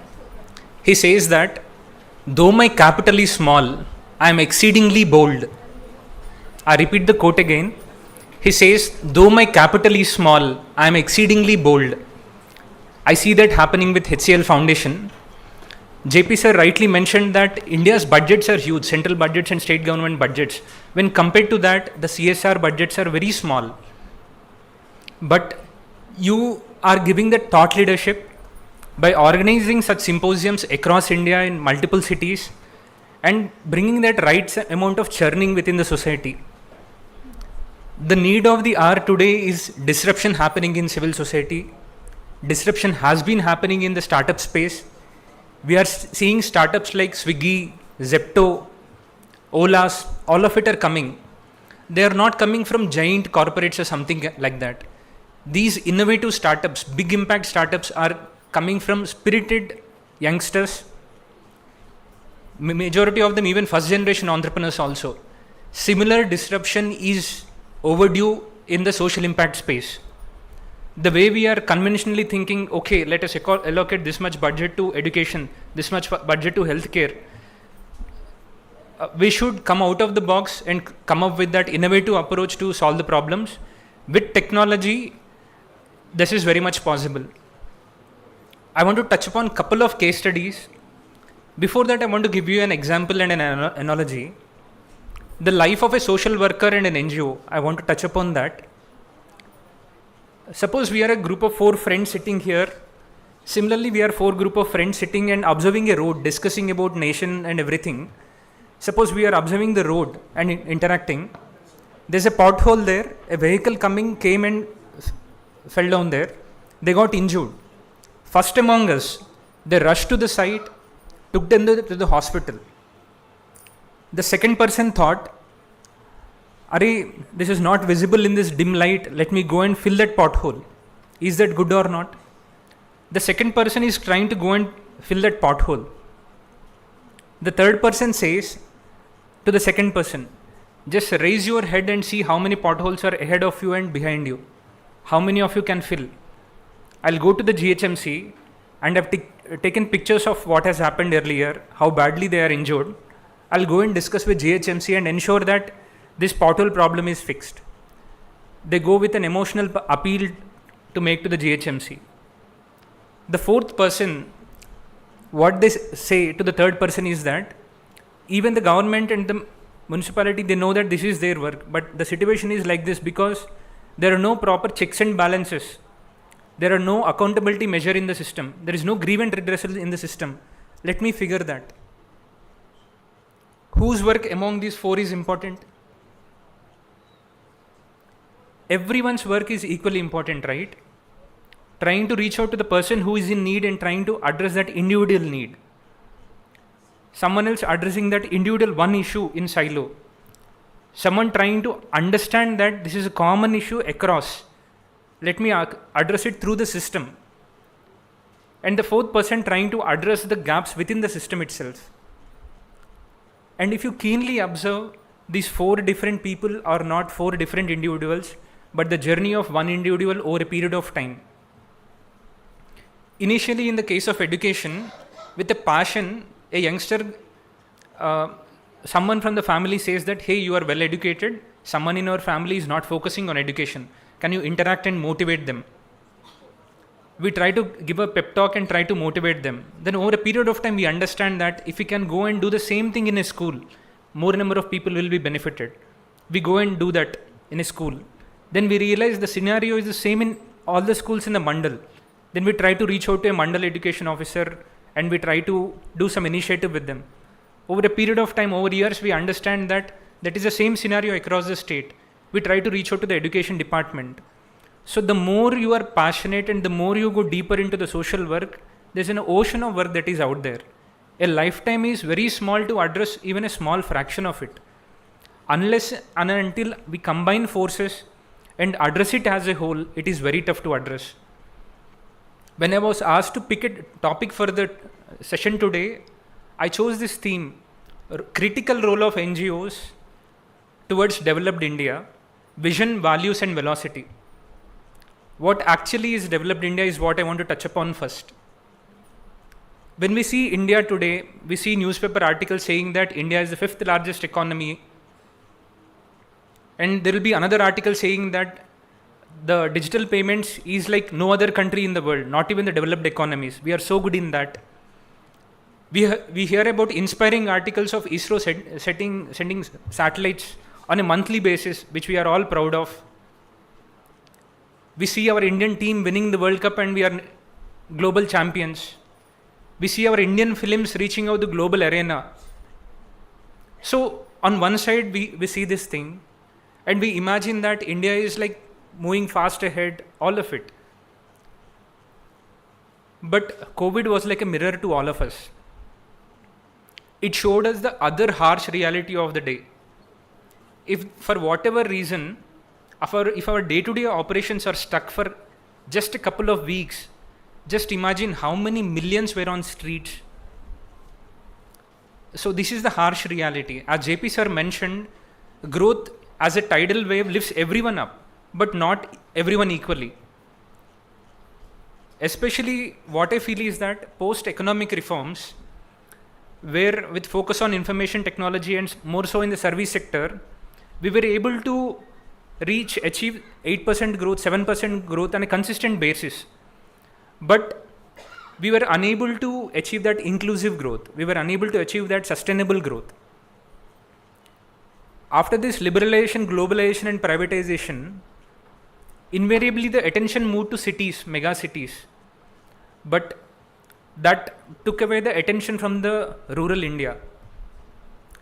As much attention which goes to investment summits and all of it, equal amount didn't go to how can we create value to the farmers or rural economy. Can we focus on more of food processing and all? It's like attention follows everything. It's all about leadership. See, in a nation like us where the challenges are huge, one person's leadership and vision makes a lot of difference. Classic example is like ISRO. leadership of someone like Satish Dhawan, Vikram Sarabhai and Abdul Kalam sir, transformed that into a center of excellence. We need to work towards the transformational leadership, and the time is due for the transformational leadership in the social sector as well. And I just want to share a couple of my insights. A corporate recruits an employee after a lot of thorough background check, layers of checks and measures. But it is not so in the case of a NGO. If someone says that I'm passionate to do something for society, that's all we need. That's all we need for volunteers, right? And NGOs. Capacity building is the need of the hour. Even if some graduate comes and says that I studied for 4 years, I have these skill sets, after a written test, after an interview, every corporate sends them to a training program, right? In-house training for a couple of months, then only they are put to a work. But whereas in the case of NGOs, there is a lot of passion, but there is no expertise much. There is a lot of need for capacity building. And we are a society where documentation is very low. There are wonderful works that are happening across the nation today. Some of the brightest, most passionate youngsters are dedicated to the cause of education. Countless number of successful pilot projects and experiments are happening in education space. Where do you create synergy? How do you collate all these wonderful, cost-effective and high outcome-oriented projects, and how do you mainstream them? We need to create these bridges. And I want to touch upon a couple of NGOs as a case study. Whenever I think about an organization like Teach for India, I'm in awe of their model. With a limited resource, with a small group of youngsters, they came up with a vision wherein they want to engage the most brightest of youngsters in the classroom setup.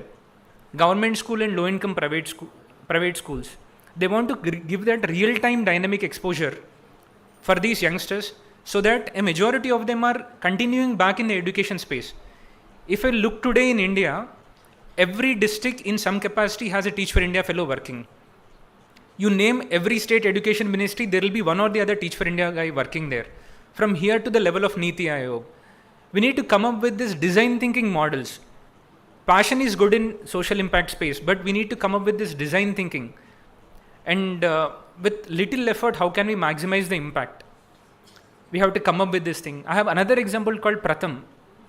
Pratham, a single NGO, the way they have come up with assessments, they are better than government assessments. And every government minister quotes those numbers.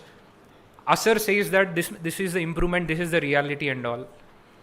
So we have to be very strategic in our approach. Our resources are limited. And I also want to address upon one thing. There's a challenge with good people. Good people doesn't combine easily. They believe that they're very particular when it comes to collaborations. One of my very close mentor, Madhav Reddy sir, always says this. People with vested interests come together very easily. He says that all the petty thieves, they meet in prison, in jail, they do the knowledge transfer, they all collaborate, come out and do bigger thefts. Whereas good intention people do that in silos. See, people like Mahatma Gandhi, Swami Vivekananda, Ambedkar and all, they came and went, but still there are so many things to solve. Are we more than capable than them to work in silos? They say that 1 and 1 as individuals count as 2, but the same 1 and 1, if they become as a team, it becomes 11. This is what we have to work towards. And as rightly mentioned, and I appreciate CSR Box. I was in Delhi attending India CSR Summit along with Archana Akka. The way they have brought together the entire ecosystem there, and the level of panel discussions that happened, and I was pleasantly surprised and happy to know that these initiatives like CSR Box and NGO Box are initiated by a bunch of youngsters. And I want to remind one line of Abdul Kalam sir. When he came to BITS Pilani, I was like accompanying him while he was going to the car. He made us do an oath, which was like very inspiring to all of us. I still remember the last line. He said, "My national flag will always be in my heart and I will bring glory to my nation." I was so moved by it. And I heard that wherever he goes, he used to execute this pledge. While accompanying him, I asked him, sir, from where do you get this optimism? Why are you so confident about India that we will reach developed India by 2020? He paused, looked into my eyes and told me one line, which I can never forget, and that is a guiding light for me. What he told is that a developed India is possible only through people's participation, and youth are the nucleus for this transformation. And with this conviction, till his last breath, which he gave in IIM Shillong, he went across India inspiring young India. He just didn't go to mega cities and inspire the college graduates there. He even reached out to the tribal areas also. We need leaders who are selfless like that, who are ready to put forward that hard yards, reach out to young India and transform them. Time and again, I wrote n number of letters to Rashtrapati Bhavan, Prime Minister of India, PMO and all of it, asking that wherever there are constitutional bodies, don't use those chairs for some retired politician to occupy those chairs. Give those chairs and responsibility for people who can inspire and ignite young India. I can quote n number of examples like that. Someone like Raghunath Mashelkar sir, someone like Ratan Tata ji, Sudhamurthy garu. So India has amazing leaders. All we need to do is that build those convergence and synergy. And I want to take one more line of Abdul Kalam sir. At the dawn of the millennium, I used to read newspaper articles saying that how do we feed these 100 crore mouths and how do we fill those 100 crore bellies? And here is one man who says that why are we counting a man or a woman just by their mouth and a belly? Can we inspire 100 crore hearts? And if we can ignite 100 crore minds, what force on this planet can stop India? That is the conviction with which we worked. And what is more important is that we are a nation of hypocrites. Absolutely no doubt in that. When there is India match, we go out and blow crackers and all. At the loudest of voice, we say that Vande Mataram, Jai Hind, Mera Bharat Mahan and all. We just eat something and we throw that on our roots. In my one-on-one conversation with Kalam sir, he used to say, whenever he used to go across the world to just gauge the quality of real development of that nation, he used to just observe the water bodies. If they are polluted, it means that that nation or society is not a bunch of responsible citizens. Just when we travel across the road, if we just look at the garbage heaps everywhere, see, we can't even dream of a developed nation when we doesn't have the basic civic sense of following a queue. Whenever we travel by metro, before the people who are inside coming out, people who are outside want to get in that. Can we even dream of being a developed India with that culture? So everyone, each of us is a part of the problem unless and until we own up the responsibility and course correct our ways. And this behavioral change doesn't happen that easily. In any nation, there will be only a small fraction of self-motivated people. Irrespective of whether they are getting appreciation or not, they do good work. There will be another percentage of people who look for inspiration to do some good action. But the vast majority of it, a society will only do good only if there is an incentive for them. We need to come together and design ways where we incentivize good behavior of citizenship. And in this, NGOs have a critical role to play. One of the most important thing about civil society organization is that they are the first movers in the society. Whenever they see a problem, civil society organizations come out first. Over a period of time, taking their own due time, then comes the government. One challenge with civil society organizations is that we are unable to measure properly. Civil society organizations doesn't use much of technology. That is the synergy which CSRs can bring in. If we can operate with the heart of a social worker and an NGO, at the same time the efficiency and the intellect and the speed of a corporate, that is the way ahead to address this issue. Sorry for taking a lot of time, and I want to conclude with one thing, especially for civil society organizations. Let's all come together, strategize and work together. Togetherness is strength, togetherness is happiness, and togetherness is success. Thank you so much. More strength to all the good work that you are doing. Thank you so much.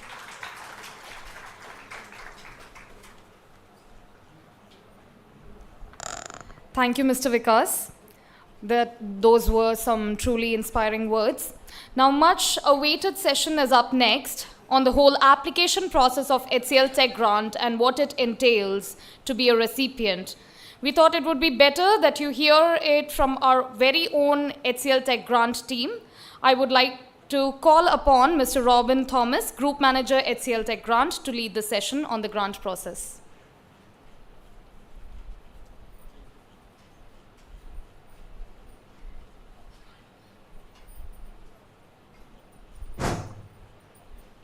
Lunch से पहले मैं बीच में आ गया हूँ आप लोगों के I'm so sorry for that. Can I request everyone to just stand for a second, please? Everyone, थोड़ा सा एक stretching भी हो जाएगा सबका. बहुत देर से बैठे हैं, सुन रहे हैं सबका. समझ नहीं आ रहा, समझ आ रहा है या नहीं? But अभी पता चल जाएगा, because मेरे सेशन में मैं बहुत questions पूछने वाला हूँ. थोड़ा सा stretch करो, हाथ side.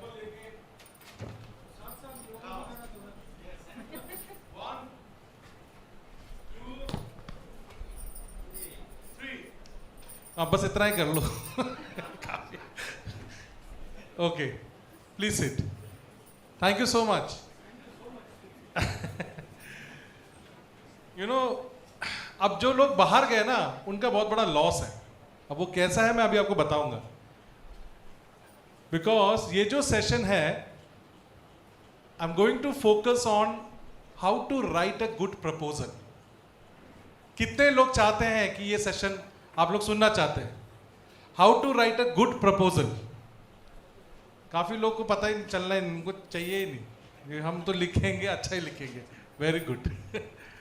Okay, now in this session I am going to talk about what actually CSR companies need or how they evaluate these proposals which are submitted by the organizations. So आप लोग जो भी proposal CSR companies को आप लोग लिखते हो तो वो कैसे उन proposals को evaluate करते हैं और क्या क्या criterias होते हैं उसमें, क्या क्या parameters होते हैं उसको, वो हम आज यहाँ पे समझाएंगे आपको. So ऊपर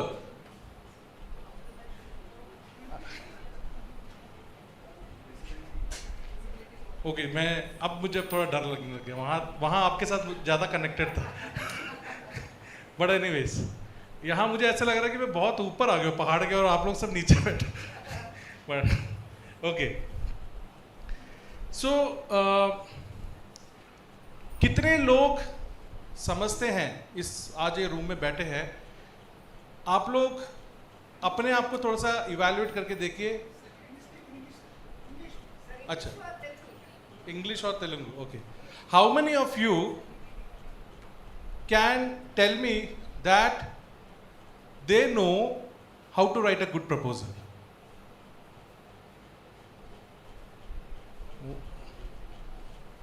ओके, सो जिन्होंने ये हाथ ऊपर किया उनसे मैं क्वेश्चंस पूछने वाला हूँ. Okay good. No we have no it's not like there are people who write very good proposals and there are NGOs and people who are doing good work but they are not able to present it rightly as per the requirement. So now what I'm going to do here is I'm not giving you the hard-on specifics what all you should include, but I'm going to cover some very basic things which sometimes we all ignore while writing proposal. It's not like I'm going to cover very technical terms, ESG, sustainability. No, I'm not going into that detail. I'm going to tell you what all are the things which you should include while writing your proposal. And I have my co-panelist with us, Dr. Dhruv Mankad, who is such an experienced subject matter expert in health, education, environment, livelihood. He has evaluated more than thousands of proposals in HCL grant from its inception, and he exactly knows what you all write and what he wants to see in the proposal. Same way we have a winner NGO with us, Mr. Suraj Abraham, who's representing Planet Earth, who was a very small NGO when they applied in HCL grant, on a borderline they were set where they were in our eligibility criteria when they applied in the environment category. And he will also share his journey, how he cracked these 7 stages of selection in HCL grant. So that, all these things, whatever we are going to speak now, will give you a good amount of idea while when you go out of this room, you will get an idea that what actually CSR sees in a proposal and what we should write as an NGO in the proposal. And I think with that motive only, we have been doing these symposiums from 2017, and more than 40,000 NGOs have already participated in all our symposiums from 2017. Even during COVID times, we were doing it online for all the NGOs. And this symposiums, we are not only going to big cities, we are also going to the remotest part of the country where no CSR company is going. And there is no motive behind it. The only motive we have, like, there is no, like, you know, that profit making motive behind it. There is only one motive with which we are going, and that motive is to meet these NGOs who are doing transformational work in their areas, wherever they are working. And they also get a chance to see a CSR company and, you know, coming there. For example, we went to Shillong, we have covered Nagaland, we have went to Kohima, we have gone to Gujarat, starting from Srinagar till Kerala, Kanyakumari, down to Gujarat, to the northeast. We have covered all the locations today in India with our symposiums. And in Hyderabad, if I'm not wrong, we are here for the 3rd time. Last year we did this symposium in Vijayawada. So this year we selected Hyderabad. So likewise, every year we do these symposiums for the benefit of the NGOs. I hope whatever sessions you have gone through, somewhere it would have benefited you. Somewhere it would help you now in the coming future, that when you meet any CSR company or any donor, what to pitch and where to pitch and how to pitch. So, first I will cover what is HCL grant, what is that we are offering to you, and why we are here, and how you should write a proposal to us, and what are the evaluation parameters which we use, which is also used by other CSR companies, because when we devised this evaluation parameters, जब हमने ये parameters बनाया था, we have gone through each and every developmental sector evaluation parameters, selection parameters, and with that, we came out of the top 10 selection parameters for HCL grant, basis which we select NGOs in each stage. So HCL grant was started in 2015 and with a clear-cut 2 objectives. First objective is to award. Please note this word, it's an award-winning grant. It is not like a project is being submitted to a donor and you will be selected basis your proposal. No. This is an award-winning grant where all NGOs from all over India who are doing great work for the rural development. This grant is for rural development. Any project written for semi-urban, urban, peri-urban will be not considered. This grant is purely for the rural development. So our first motive is to award NGOs who are doing transformational work for the rural development. Second objective is to identify these NGOs from all over India, pan-India, and feature them in this coffee table book. And when you are featured in this book, and all these books have the sections of the NGOs who have been selected as semi-finalists in HCL grant each year. We are into our 10th edition, and this our 8th edition book, 9th edition book is already in the press. And if you read these books, it is already there in our website. You will see what were those factors basis which these NGOs were selected. what all are those innovative ideas which were presented to HCL Grant which made them to be featured in this book. And believe me, this book is then disseminated to all the donors of all over India and also the foreign donors, HNIs, ultra HNIs, philanthropists, they all ask for this book. Because once any NGO comes into this book, no organization or no philanthropist or no agency has to do their due diligence check, because HCL Grant has already done this due diligence check of all these NGOs. They have gone through their papers, they have gone through their organization governance, they have gone through their financials. After detailed due diligence, then they are featured in this book. So with this two objectives, we started HCL Grant in 2015. And this grant is a 16.5 crore grant, where 5 crore each in 3 categories: environment 5, health 5, education 5. Total 15 crore grant to the winner NGOs. Then there are 2 NGOs who reaches till final jury round in each of the category.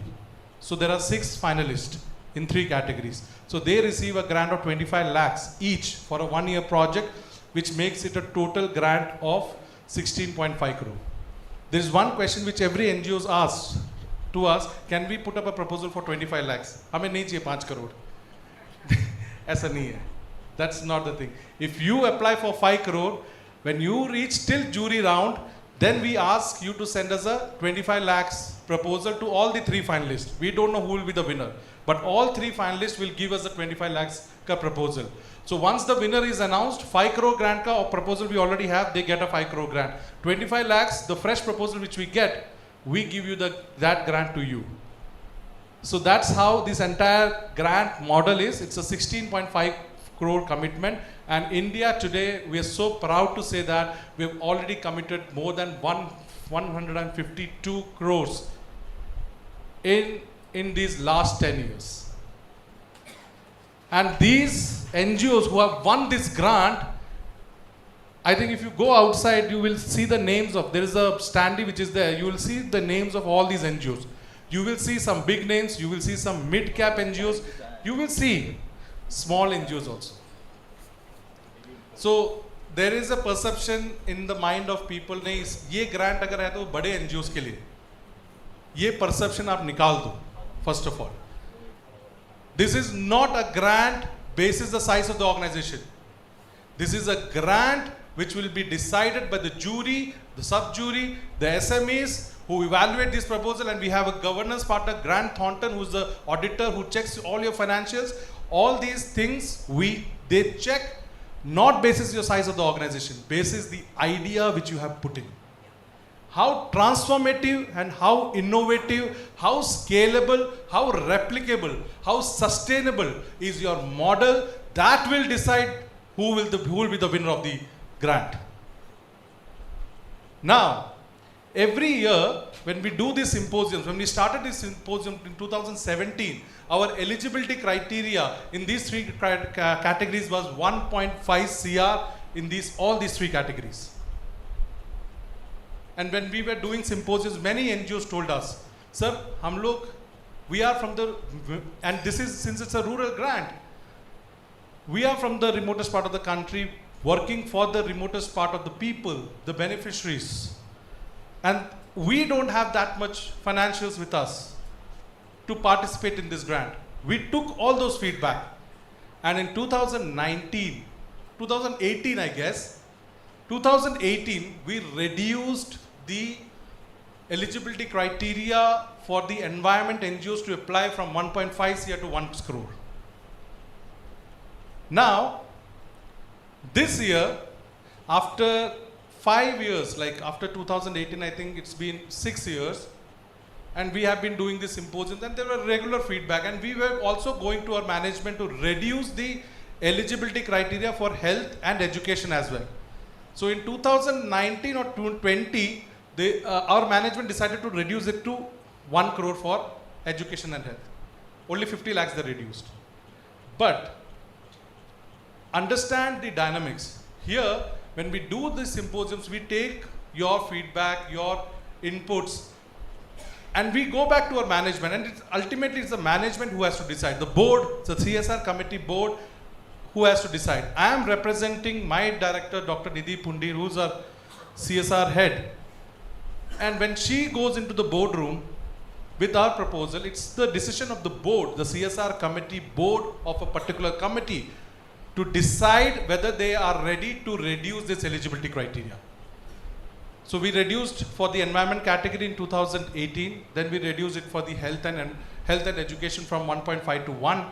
Now, the good news for all the NGOs who are today sitting here, if you see this announcement, the average expenditure for the health and education category, we have reduced it from 1 crore to 50 lakhs for all the NGOs now to participate.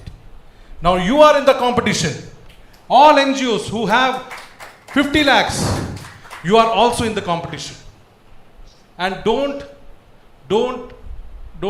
make yourself, think that, all these big companies organizations will be applying. So how can I qualify? If you are in this eligibility criteria, to apply. But with an innovative mind, with an innovative idea, think differently. What is that I can propose to HCL which will make my proposal very strong? Now, how to make it strong is what I'm coming into. Next. Okay, these are the eligibility criteria. If you go to our website, it's clearly mentioned. If you follow these eligibility criteria and if you have all these documents, it's there in the website. You don't have to take the picture. It's there in the website. Go to our eligibility criteria section. You will find. There are prerequisites also. Some of the prerequisites, like I mentioned in my earlier talk, sub-granting is not allowed. Infrastructure development, major infrastructure development with HCL funds is not allowed. So there are some prerequisites which are there, and political affiliations that is not allowed in your project. So all those prerequisites are there. You must read and then apply. And how to apply is what I'm quickly going to cover up. Let's go. Now, when you go to our website, there is a registration. The first step is registration. So the login. So with that registration, you will get your username and password. So once you get your username and password, there are 3 things which you have to give it to us.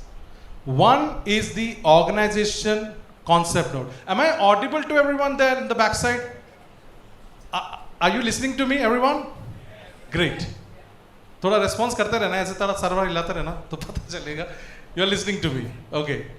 So organization concept note. So in HCL, sir, I'll take questions. Just give time for me to finish. Organization concept, organizational information, project concept note. Please note, we are only asking you to give us a 2-page, 3-page concept note, and there are word limits here. So when you write, don't write in detail. Just give us a concept note that this is what we want to propose to HCL. That's it. Very simple. If you go to our organizational project abstract, let's go to organization profile. Okay. Which category you are applying, your organization name, it should match with your registration certificate, and all these information, whatever you write, it's about your organization. Just go. Just go up. Okay. No. Let's stop. Now, this is very important. These are some of the, documents you should mention whether your organization has or not. If no, that's fine. If yes, then when we do the due diligence, it should be very clear that if you have these documents, you are following these documents. You are in compliance with that. For example, FCRA is not mandatory for HCL grant. But if you have FCRA, and if we find that you are not in compliance with the FCRA rules, or if you are blacklisted somewhere, or if you have anywhere any sort of news, we find, because this is not we are doing it, we have a governance partner, third party agency which we hired. they do this extreme level of due diligence. If they find anything which is like a red flag to us, that's where we take a decision not to qualify these NGOs. Otherwise, all NGOs are good to go. We'll go to the project abstract. So this is just a concept note. You are not asked to give us a detailed proposal in this stage. So for example, if we get 1,000 NGOs who apply in HCL grant, 1,000 concept note, maybe 50% of the NGOs are not eligible. Maybe. I'm not just figuring, or 40%, 30%. Out of which we ask 50 organizations in each of the category, total 150 organizations to submit a detailed proposal. So all concept notes we receive, we check eligibility criteria, then we select 50 organizations in each of the category, total 150 NGOs to submit the detailed proposal, which is like 8 to 10 page, which is actually a detailed proposal with all your financials, everything included. Now there are some documents which we ask. If you go to this section, like your registration certificate, your PAN card, your ATG certificate, your new CSR number, your 12A, old 12A, renewed 12A, old ATG, renewed ATG, your CSR registration certificate, MCA portal number, all these audited financials of last 3 years. So when you submit all these documents with a declaration signed in your organization's stamp paper, you submit all these documents and this entire applications come to us. And there are, so right now our last date to apply for HCL grant is 21st July. 21st July is the last date to apply for HCL grant. We have extended it from 25th June to 21st July because 19th July is when we are culminating our entire symposiums. We started from Chennai, we went to Patna, we went to Bhubaneswar, we went to Shillong. From Shillong, today we are here in Hyderabad. From here, we are going to Udaipur. From Udaipur, we are going to Dehradun. From Dehradun, we are culminating it in Delhi. So that's 19th July when we are doing our final symposiums in Delhi. And after 19th July, you will only get two more days to submit your applications. 21st July, there won't be any more extension. 21st July is the last day to apply. Now, coming on to the main thing, like what all are the things like we see in application? No, just hide this. Okay, now my question to all the people who write good proposals. What all are those parameters which you think as a CSR company you want to see in a proposal? Selection parameters which you will use to select a particular project.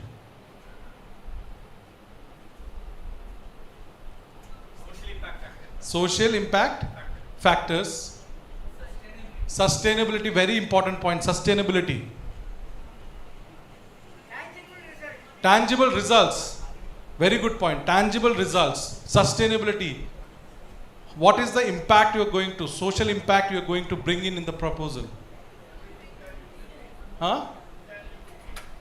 Intangible gains. Okay, I think, sir, I will like to understand that part from you. Tangible benefits, I know. Okay. Transformation, very good point. Huh? Geographical area from where this proposed model will be organized. Beneficiary landscape. Thematic alignment, very nice, very good point. Theory of change, who said that point? Very good, madam. Theory of change. Ab theory of change kya hai? Why you should focus on theory of change? I will explain you that. Huh? Benchmarks before baseline survey. Very good point, sir. Need assessment. Need assessment. I got your point, sir. Value for money. Very good point. Value for money for the company who will be giving you the funds. Not for them to get funds from you, but how you are utilizing those funds is value of funds. Define SMART objectives. Very good point. SMART objectives.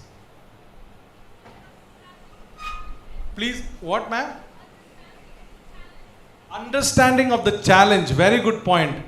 Understanding of the challenge, which I will rephrase it to understanding of the problem statement. What is that problem statement you are putting forward in front of the CSR company? Yes. Huh? Legal requirements, the legal documents. So I think more or less you have answered it. This is what we see in a proposal. All these things. Now in HCL grant, now you see whatever points you have just mentioned, we have these in our selection criteria. Yes, sir. There is no government functions. In remote area, there is a HCL. Wow, great. Thank you, sir. That we are taking it as a compliment. Thank you. Now, ESG is very good point, sir. ESG, yes. Somewhere we don't give much importance to ESG, but today every corporate is in compliance. They have to be in compliance with ESG norms. Okay, I will not go into the details of ESG, but I'll cover it up when what all are those selection criteria which we are using in HCL grant, and whatever you just said is already there in the selection parameters which we are using. Now you see, the first point we have used is the relevance. How relevant is your project? Like that madam just mentioned, understanding the challenge, understanding the problem statement, how relevant is that problem which you are proposing will make your first impression to the evaluator who will be reading your proposal. होता है ना कि first impression is your last impression. So your first impression is how you are defining your problem statement. Second, your impact. Sir mentioned what is the impact you are going to have in your proposal. What is that innovation? The one thing we always not give importance, but it is of utmost importance for the CSR company is innovation. We don't want those traditional models. We want to see some innovative models.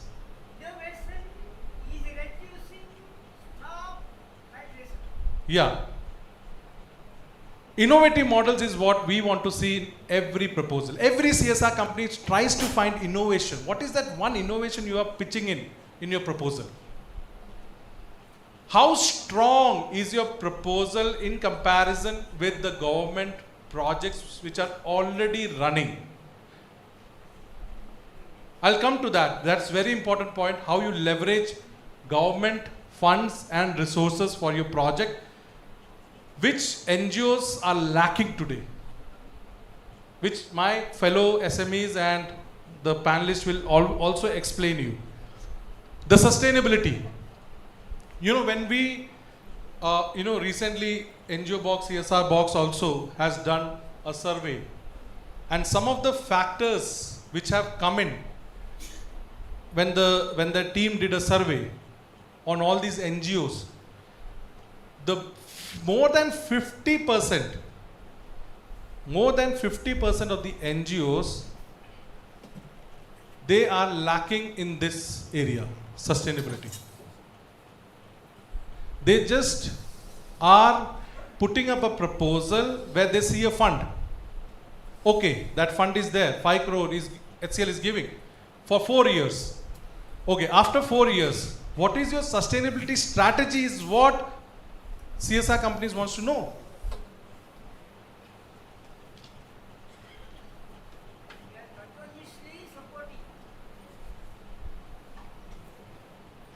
Next, inclusiveness. What do you mean by inclusiveness?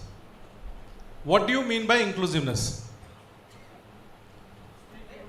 Stakeholder inclusion. Very good, sir. How you include all your stakeholders in the project. So inclusiveness means there are multiple meaning to that. I am not going into, so every person who's sitting here, they will have their own definition of inclusiveness. But for HCL, what inclusiveness means, that when you are working for a community, that community should have an equal representation of beneficiaries or program, what do you call it? In HCL, what do we call it? Program participants. When you are implementing a project in a community, if we see that the male ratio is very high, female ratio is very less, and if we see that people living with disability is not included, for that fact, transgenders are not there in that community. That's not possible. So we look for an inclusive project. That is one.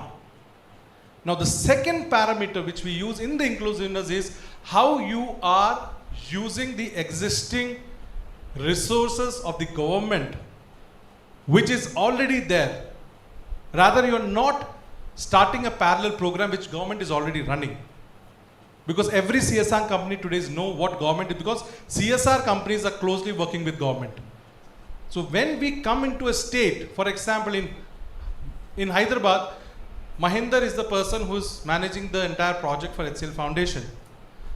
So Mahinder, when we started our project in Hyderabad, the first thing we did was to connect with the government and understand where they want our CSR fund to be utilized, where they have the gaps. We got those gaps in front of us. Then we have put up the request for proposal. So understand the connectivity here. We don't do it in silos. In CSR, as a CSR company for HCL, we believe that we are a support factor to government, because government is huge. Nobody can compete with government. Government has huge funds. But how you work in a convergence model with government, how you leverage with government is what we would like to see in your proposal. That's inclusiveness. Replicability and scalability. So I think everyone knows how strong is your replicability and scalability model. Replicability means if you are working in a village A with 5 crore grant, you want to implement that project in village B. How strong is that replicability model?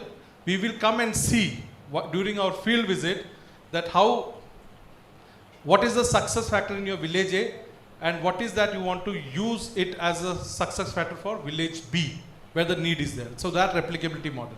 Scalability is you are covering 1,000 beneficiaries in village A. Now with 5 crore, you are going to cover 2,000 beneficiaries. How strong is that? So we check that. Last and not the least is financial modeling. Here is where most of the NGOs do mistakes. Why? I'll tell you.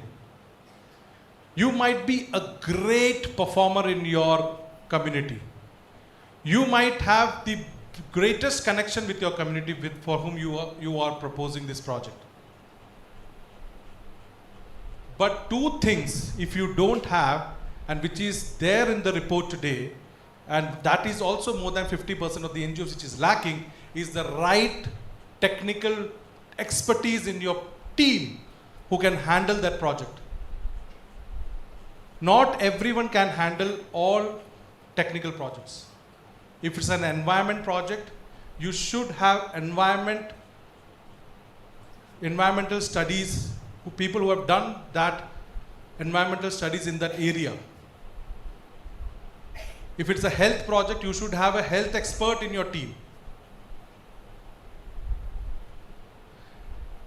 Because of that, you are not able to put up a right financials to the organization.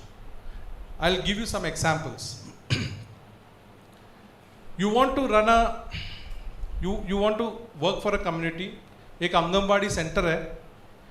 There is an Anganwadi center.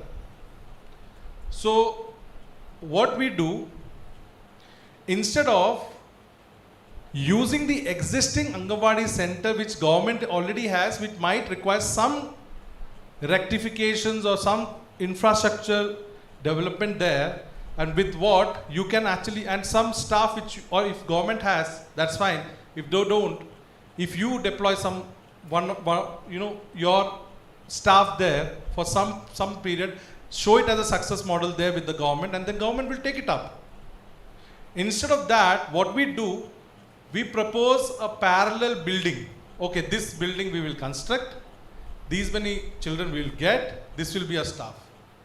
So that is not the right model. Second, if a project doesn't need a vehicle, but you in the project says that I will buy a vehicle, but if, and all those depends on case to case basis. Some project may want those vehicles to be purchased, but we prefer that if you can hire those vehicles, put it as a rent, and run it as a balanced project. Don't put all your funds in in those areas where the subject matter experts, they think those was not required because those were already there. So financial modeling is very important. So your problem statement, your activities, your results, your impact, your sustainability should all connect with the financials which you are putting, all your activities. Some organizations, they put out of 100% budget, 80% for salaries. But when we review the proposals, some organization may require that much salary, but some organizations may not. So all those things very carefully, when you sit, make this proposal, like madam said, theory of change. That is one thing which you should do. Theory of change. What is theory of change? One thing which I will today, before I call my fellow panelists, today I'll give you one tip which will help you in writing a good proposal, जो कि आप लोगों करेंगे, करोगे, तो it will make your proposal strong. When you see a opportunity for a fund, what you do, if you are eligible, if you think you are very strong in that area, call all your team members.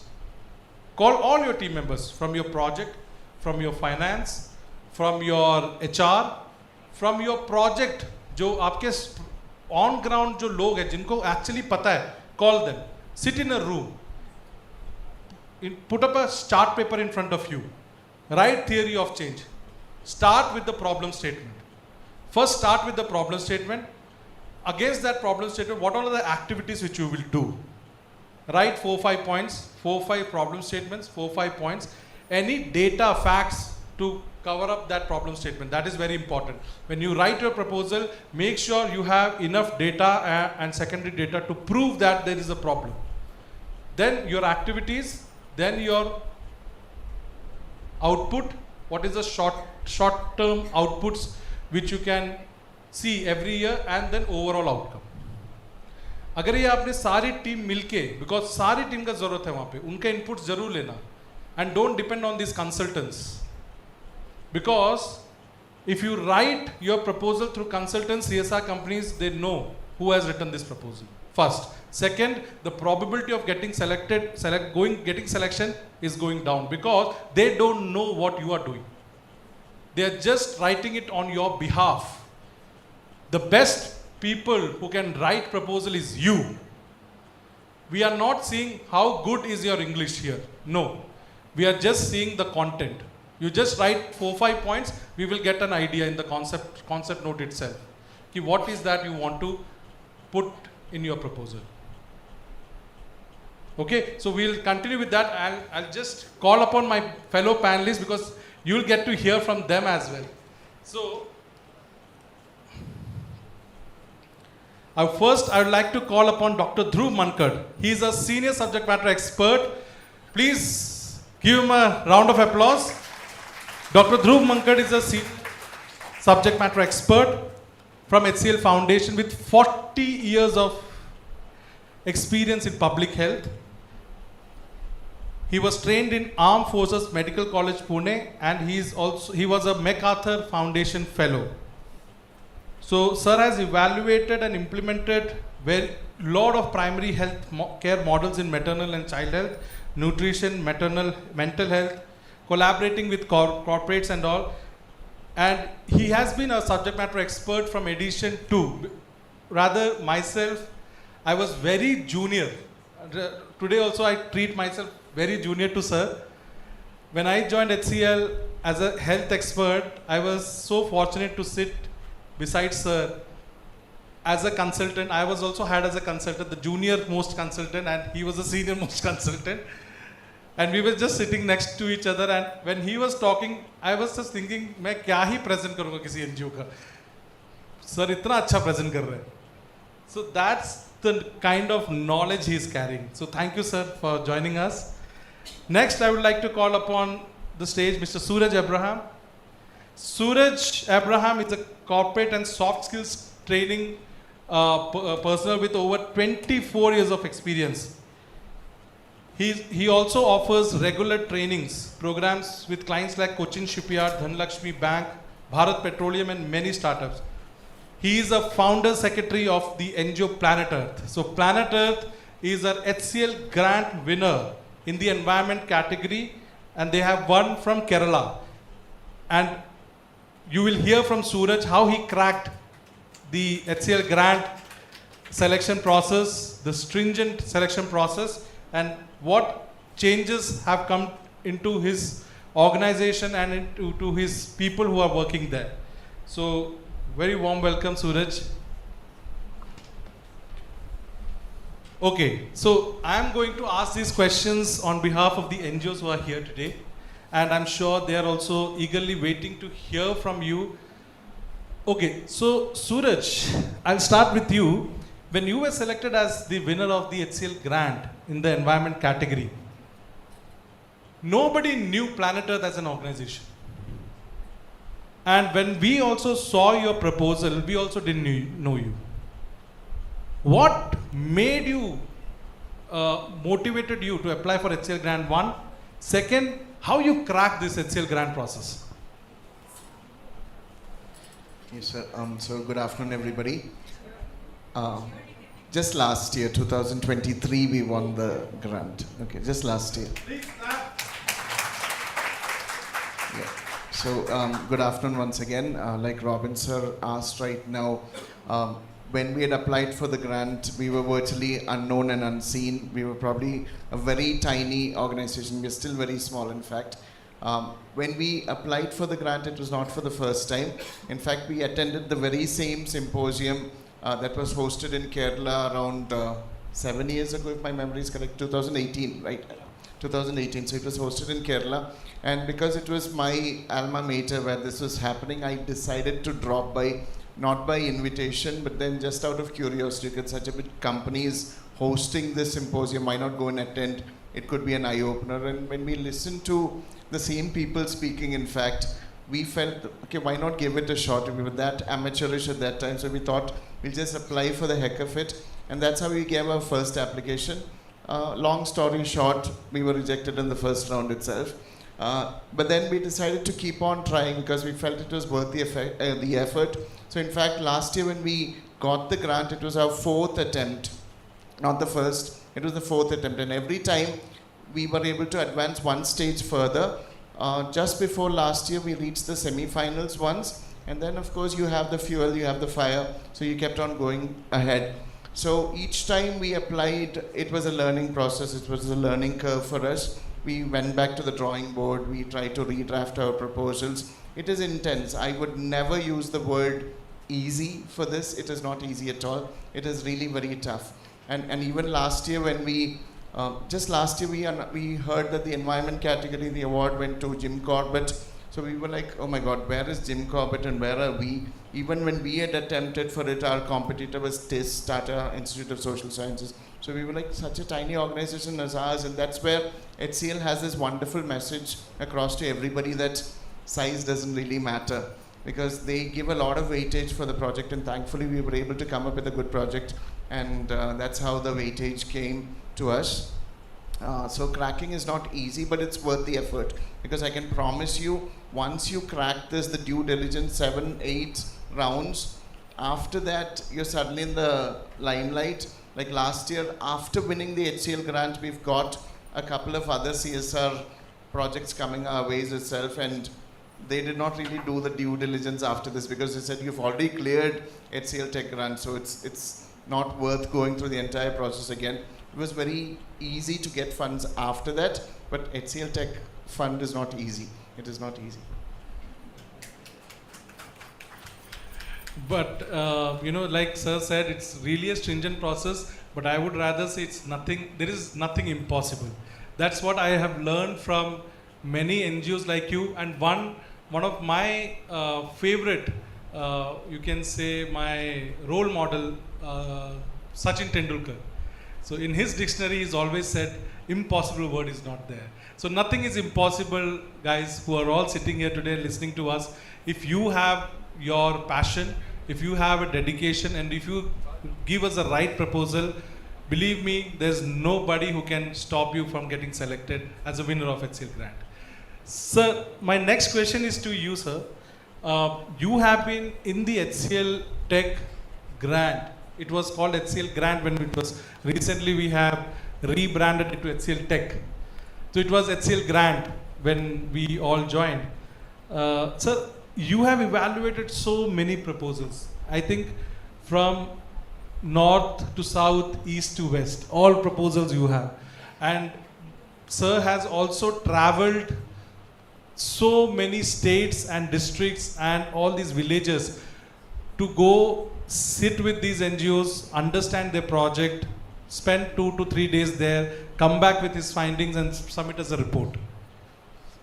With that report only the selection happens. So, sir, you have traveled so much, you have reviewed so many proposals. How has been your experience, and what is the message, your message to these NGOs who are sitting here today? Good afternoon to everybody. And thanks for having this discussion in a two-way process. That's been one of the wonderful things that's happened. During this whole phase that I've been working with, there is 2 or 3 things we really look into in a little deeper way. And that has been the real experience that, after selecting out of, say, almost 600, 700 proposals, to catching the right one for at least the field visits in the initial steps. First, look at the ideas behind it. How really relevance is going to be very important. And that's been the key experience, that some of the proposals that have come in were very difficult even for us to judge, selecting one against the another one. So the numbers kept on increasing. Initially we had to go for 10, but there are other 2 or 3 good proposals. They were also included in the field visits. The second point I think we look into is that what the word says. Is it visible? If they say we have a good rapport with the community, when we go there, we have to actually see and hear what the community response is to them. That, even if it occurs at a very small way, I'll just give one example of it. One of the earlier one that was, that proposal did come in. It's a very good reputed institution. The good thing was that we saw the girls sitting in the Gram Panchayats. They were allowed to do it to track the child trafficking. The Gram Panchayats, the head, actually was invited, and they say we are meeting that particular organization after 2 to 3 years. So there was a big gap. So visibility was real. And I think Mr. J.P. Garu sir, I think he mentioned about it. There are roots one can see. Any tree, which if you just shake it and you find out, the fruits will fall, but the roots will remain. That was very clearly visible. We didn't really require to, and it's sometimes difficult to even write in a report. But that visibility, it gives us a motivation to present it with our own passion, our own emotion. That's the greatest advantage that we found. The third very important was that, is there a logic behind it? Yes, there is a problem, and yes, they are proposing a solution, but not often all problems are solvable immediately. 4 years sometimes is too less. They are selecting clearly, logically. So what is the input in it? What is the output? What's the process in it? You know, that sometimes, because sometimes we are trying to solve the problem, we are actually strengthening a process. The outcomes may not be seen immediately. It will take a longer time. The classic example is about the maternal mortality rates in India. The process was correct, but it took a longer period to change. Things were not happening in 4 or 5 years, but the logic is very clear. That reflects in the LFAs. That is going to be very important as part of the proposal also, and that we have seen some very good ideas with a little weak LFAs, some good ideas with a clear-cut LFAs with a limited outputs. We know that this is a good limitation, that we also understand, and since we are working in the same similar background, that vibes is very clear. If somebody is able to justify the fact is that we don't immediately expect a revolution. In India, it's never going to occur. India will always evolve. And I think we are saying that. Even CSR presentation itself was the first when it was coming in, right now it is almost on the track, and very correctly. And now even amendments are being done. It takes time. It's a big ship. It's not so easy to make U-turns. And we are really small. So in that sense of the term, we are trying to understand what you want to present. And we have had some very good experiences of people who have come out very frankly. In the remote areas in the northeast, there were no PHCs. And there were wooden shaking buildings. They had a public-private partnership with that. And one of the key components is they were building up some of these sub-centers and the PHCs. The government was very keen on supporting them. The impact has been that there were hardly any health service in that area, 5 or 6 villages. Health services are being provided, and we can see from the data that the number of patients they are covering is gone up, literally, about 10 times higher than what it was earlier. Now that gives a clear-cut impact that although only the first stage they have reached, the child deaths and others will take some time to come in, but at least that they have achieved because of this point. The third is about the PMOs. I would like to very specifically, PMOs don't sit in the AC office only. I have had when Robin was there, we used to share the same rooms because that was the only thing that was available over there. And this guy used to work till 1:30 in the night. Even if I am sleeping, he would still be working. They are with you. And that's one of the key experiences they have had. That this is not a donor and an implementer. In specific role, in specific time, we saw Robin addressing you on the ground. Yes, because he is on the ground, his feet on the ground, implementing. But when their role is changing, he is coming on the stage. This you'll find across the team. Now this is something which was for me also, because I come from both backgrounds. Normally the donors will come in a different way. You will find they are part of us. So the partnership is real. It's one of the biggest experiences that one has had with HCL Foundation. And the final point is that it is a tough process. And it's tough not only for you who are presenting, it's tough for those who are assessing it. And I'm sure it's quite tough for the PMOs, the office itself. For us to argue it out, to present it, ask the right question, first the selecting itself is not such an easy task. Even though we are very clear in our mind, the logic is very clear, we have communicated with you. But it is not so easy for us, and I am sure it's not so easy even for the sub-juries and the jury to select. It's a tough competition, but we usually say, and that has been different in terms also, they're almost all are winners.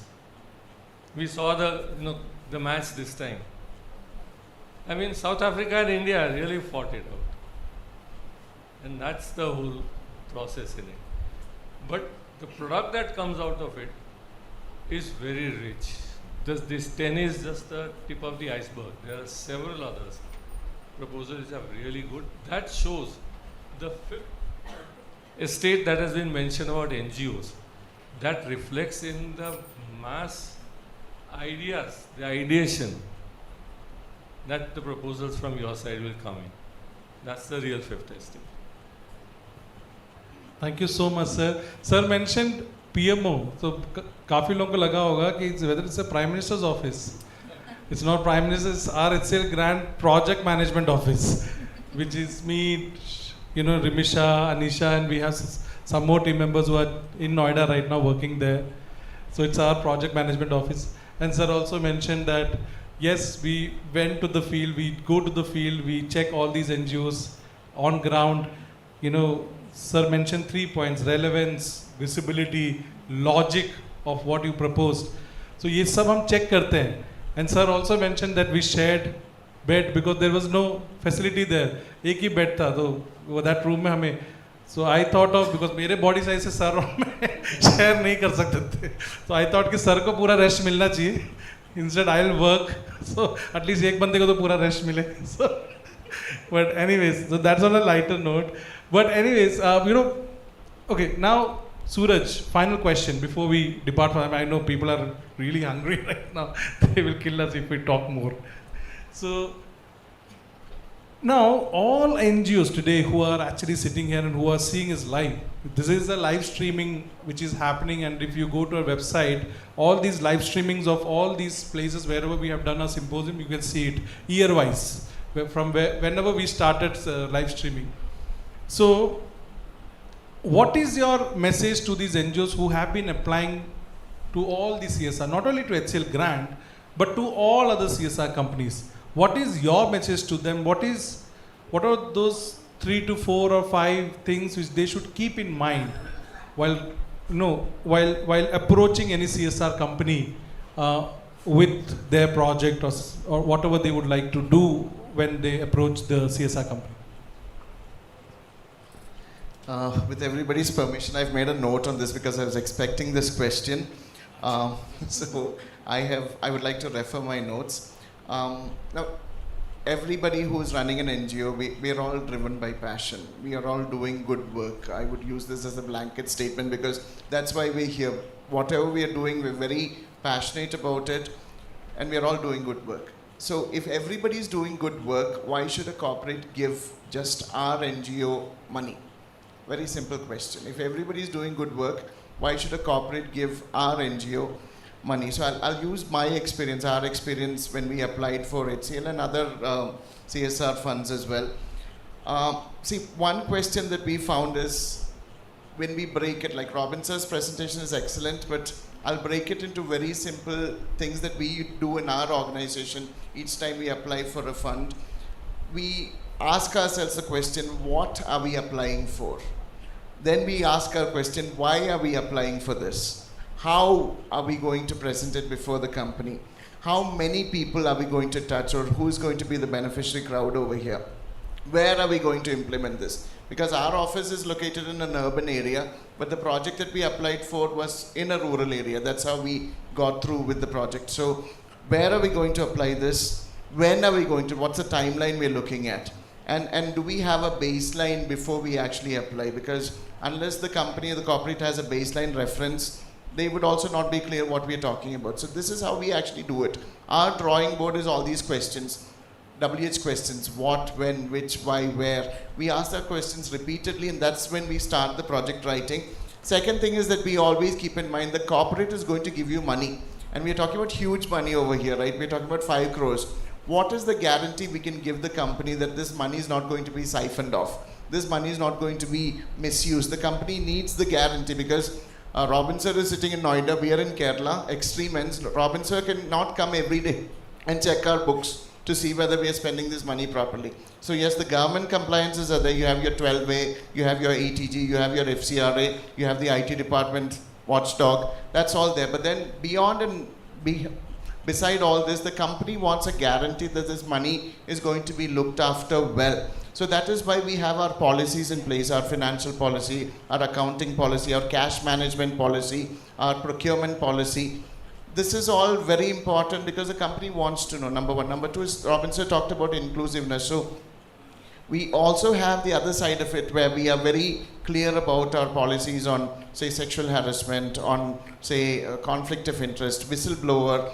These things we have to really sit and think about. It is not just a form that we fill, a tick box that we send across to the company. So this is what we actually learned from the first year that we started off, because we were in existence from 2009. But then, like Robin said, we are a very tiny organization based in Kerala, working with waste management in Kerala. That's how we started off. So we worked with waste management for many years. We started a model of dry waste management, which was slowly adopted by the state government. Right now, we have a very good policy in Kerala. It is our model that we gave the government, and it worked out really fine.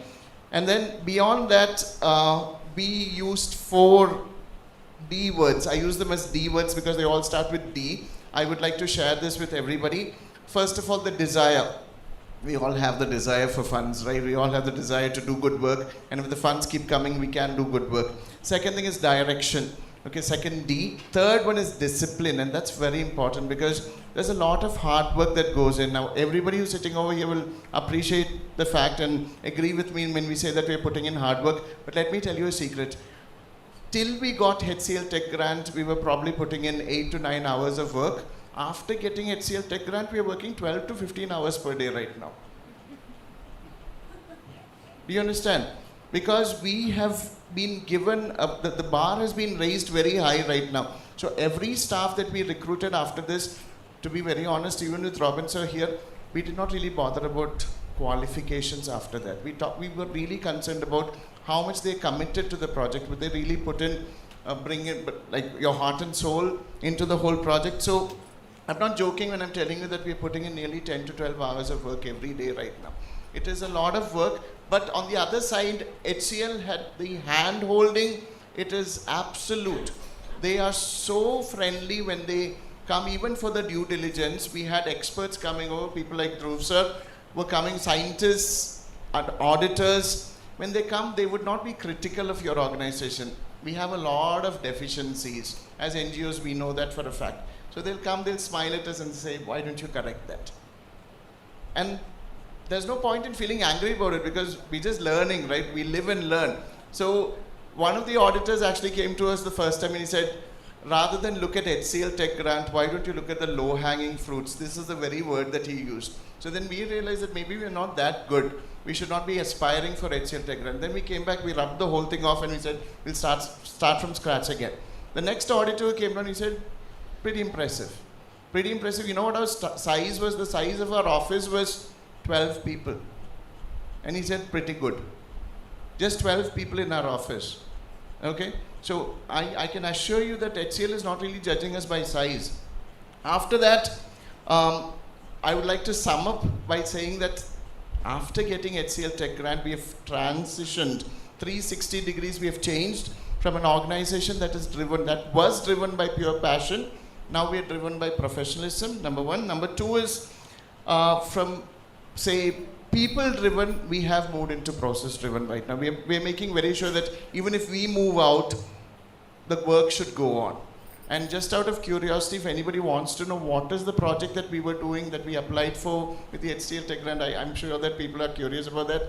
We'd given a project proposal that was concerning water conservation, but on a different angle. We're Kerala, right? Kerala means we have this very long coastal region. And we have a huge problem with ocean plastic right now. So the baseline study that we did is we found that the fishermen community who go for the long fishing trips, trawling trips, they travel for around 10 or 15 days, deep sea fishing, and they return after 10 or 15 days. So they take a lot of provisions with them, right? You're talking about 10,000, 20,000 rupees worth of chapatis, half-cooked chapatis, bread, milk pouches, oil pouches. And after consumption, this is all discarded into the ocean. So this is our study, and we found that a single boat itself disposes a lot of plastic into the ocean. And we have the harbor that we are working, we had 300 odd boats. So our study revealed that nearly 8 tons of plastic is generated from the harbor and tossed into the ocean. So our project was, why not we work on an incentive scheme where the fishermen community can be incentivized to bring back the plastic rather than toss it into the ocean, number one. Number two, they get a lot of discarded plastic floating in the ocean plus ghost nets as well. Bring that back as well. So that's how we are doing first part of the project. The second part is we are also the second longest Ramsar site. The Vembanad Lake is in Kerala, and every year when the monsoon starts, it's just started right now, the whole lake gets infested by the floating water hyacinth. It must be even here, I am sure in Telangana or Andhra Pradesh, it's called the terror of Bengal, because every water body in India is infested with this floating invasive species. So our project was, we will collect it, remove it, we will dry it, crush it, compress it, and make it fuel briquettes, okay, pellets that we can use as a substitute for coal. This was the project that we submitted to HCLTech, and they approved. So with that much, I will close. Thank you all for your patient listening. Thank you so much. So when we started this symposium, when I was standing outside, when the session was, some of the NGO people were outside standing there. And some of them also came and met me. So they were saying, sir, we are very small organization. The starting pitch itself is, we are very small, and the reality may be like that only. Okay, there is one thing which I have a message to you all. Like you heard from Suraj, when they started their organization, just 4-5 people, 12 people. Now this organization is growing. When they won the HCLTech grant, we didn't see the size of the organization. We just saw what is that idea which they have put in, that innovative idea. That is one. And this is a message to all the NGOs. I'm not talking here all the NGOs are small NGOs or mid NGOs or large size NGOs. This is a message to all NGOs. How to grow yourself. How to make yourself confident show yourself confident in front of the donors with your right project is what every donor would like to see. Also, one thing which I would like to mention when we see all these proposals, Planet Earth, they competed with some of the best NGOs, big NGOs like TIS, Tatas, WWFs, and this organization, and likewise we have one organization in She Hope. She Hope is one organization from Srinagar, very small organization, 50, they were not even applying. We were in a symposium there, Srinagar, and this person, Dr. Sami, he came there, he met me. He said, sir, we are not eligible because we're just 1 crore. 1 crore ka average expenditure. He said, I'm not applying, and it's reducing to 50 lakhs, 60 lakhs, all those things he said. I said, you apply. You apply. 1 crore you have, you are in the borderline right now, you apply. And they applied. And that's when we reduced our eligibility criteria from 1.5 CR to 1 crore. He didn't know about it. He thought he was not eligible. I said, you apply. And that organization has been applying for 4-5 years. And they couldn't qualify. And every year they used to get feedback from us. They applied. He met me. I gave him some tips. What was there in the proposal which was lacking. And they were the winner of HCL grant in the health category. They were competing with the best big NGOs also. Likewise, Meljol from Mumbai. There are many such organizations. If you go outside, you see their names, you will understand what was the size of the organization and how they competed with best of them. And we have big NGOs also in the list. Basically the selection parameters is the kind of concept note which you have put in and the ideation which you have put in. So that's our message to you. So sir, it's the same question to you also. Yeah, in fact, I had the same point that although the due diligence is quite rigorous, I mean, you talk about the professional part, even if sometimes we look little softer, but inside the analysis is going on in a different sector of the brain computer. So there is a left brain and right brain both is operating at the same time. We may actually look at your passion into it, but we'll also look at the data. because that's a fact reality. The results will come only through the professional approach. We all know. So that is a part of it. But that does not much mean, because as a scientific way we look into it, that when we come there we are still part of it. I would like to put yourself on the same driver's seat and see how best or how better, you mentioned about it, how better you can still reach the same way. It may get delay, maybe the cost may go up or cost can be reduced. That can be a part of the logical approach. But that we definitely like to hear from your side. When we go, we should be able to understand that almost on the driver's seat. That if we are a driver, how better we can do that. So it's only from that assessment that we look into it. So with one thing, I'll close our conversation here. You know, all our NGOs who are sitting here today, you know, CSR is not the only opportunity you have. You know, there are philanthropists. As you must have heard, Mr. Shiv Nadar, he's running so many projects under his Shiv Nadar Foundation, as it's a separate legal entity. HCL Foundation is the separate legal entity, which is the CSR arm of HCL Technologies. We are bounded by the CSR law, but Shiv Nadar Foundation is Mr. Nadar's personal philanthropic money which he is using, and is today Mr. Shiv Nadar, who is the founder of HCL, he is the #1 philanthropist in India. That I can proudly share it here today. He's the #1 philanthropist, and you know, and you have such philanthropist projects also in India today. You have ultra high net worth individuals who are actually giving up their percentage of money for social work, and they don't have such eligibility, stringent eligibility selection process, but you have those opportunities with you. There are HNIs, there are individual donors, there are foreign donations which comes in. So all these are opportunities which you should tap in. Now, I'm in Hyderabad today, and I happened to meet one organization, and with them I was just discussing, and there was one thing which was already we were working upon, and today, after meeting those organizations, you know, there's some delegates who have come in, we discussed on the opportunity of making a platform which HCL will definitely, we would want to make that platform where all the NGOs from all over India who have attended our symposiums, and even if you have not attended our symposiums, you get registered in that platform, and we try to match your project or your requirement with the CSR companies which are available today. It will take some time, but we promise you we'll come back to you with a positive platform. It will be one of its kind of a platform in India, which we are already in discussion with the management. We're just waiting for the go-ahead.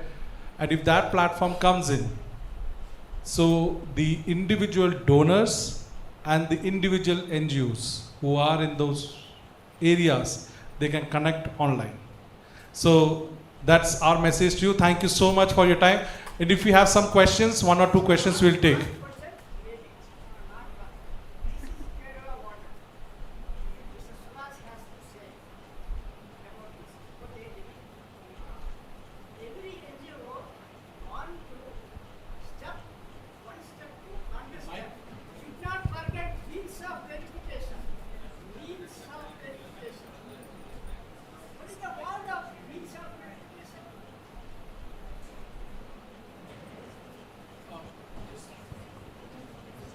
So means of verification is what the due diligence we do. So that will define and your monitoring mechanism. And people have started going. Please just wait for 2 minutes. We're just winding up. If you could just sit for 2 minutes, may I request you to please sit for 2 minutes. We're just winding up, and we will all go for lunch. I am also hungry.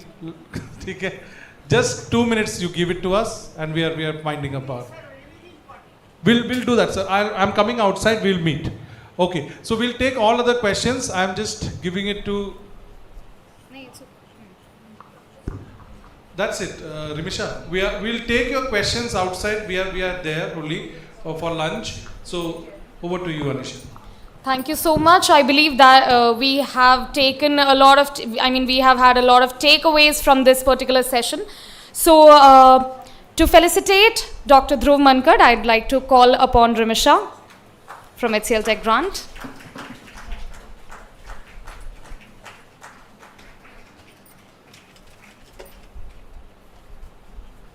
May I request all our HCL team members to join in, please, on the stage, who have been here for the past 2-3 days organizing this symposium for all our NGOs, dear NGOs.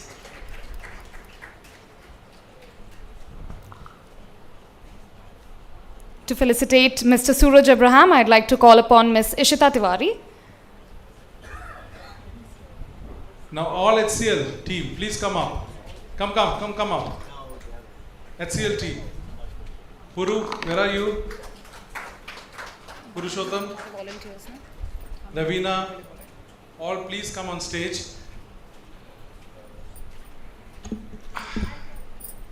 Please come on stage. Purushottam. And we have volunteer also from. Okay, we have our volunteer also from HCLTech, Hyderabad. Hyderabad, we have a HCL office. How many employees we have, Mahinder, here? 10,000 employees we have in Hyderabad. 10,000 employees, and and all the NGOs who are sitting here. Mahinder is managing the urban projects here, urban slum development projects, and in all thematic areas, education, health, environment, livelihood. And we have some funds available for Hyderabad, and this entire fund is managed by Mahinder. And there's very few eligibility criteria which we follow, not like HCL grant, that stringent eligibility criteria which we have.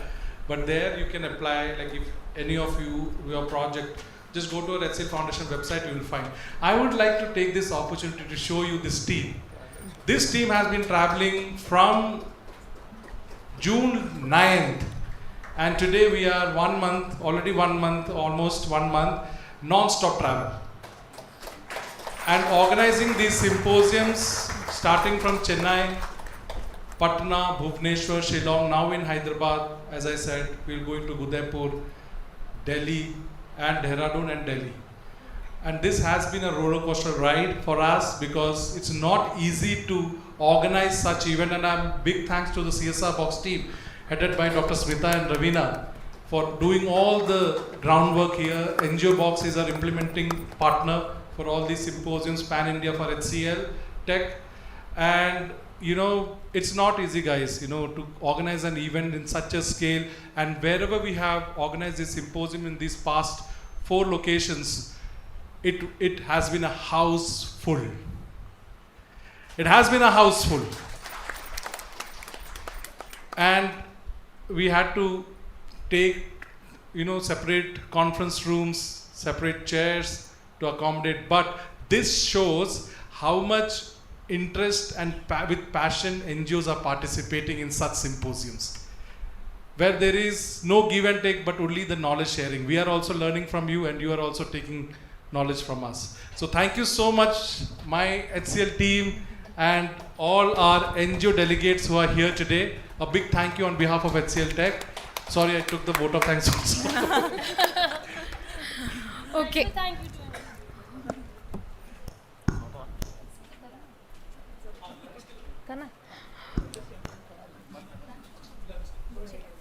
All right, so thank you so much. We thank you all for giving us your time today. It was an absolute pleasure to host you all. And I'd also especially like to thank the university for giving us this space. G. Narayanamma Institute of Technology and Science for Women, thank you so much for giving us your space to host such a big event. Now we can all proceed for lunch. And we look forward to all your applications. Just to sit here only. I'd request the speakers to kindly sit here, to kindly spare a few minutes. Speakers, Archana Garu, please be here. I'd request the speakers to kindly wait here for a minute. And thank you Hyderabad, thank you all Hyderabadis for wonderful response. Thank you. అందరికీ ధన్యవాదాలు. Thank you అండి.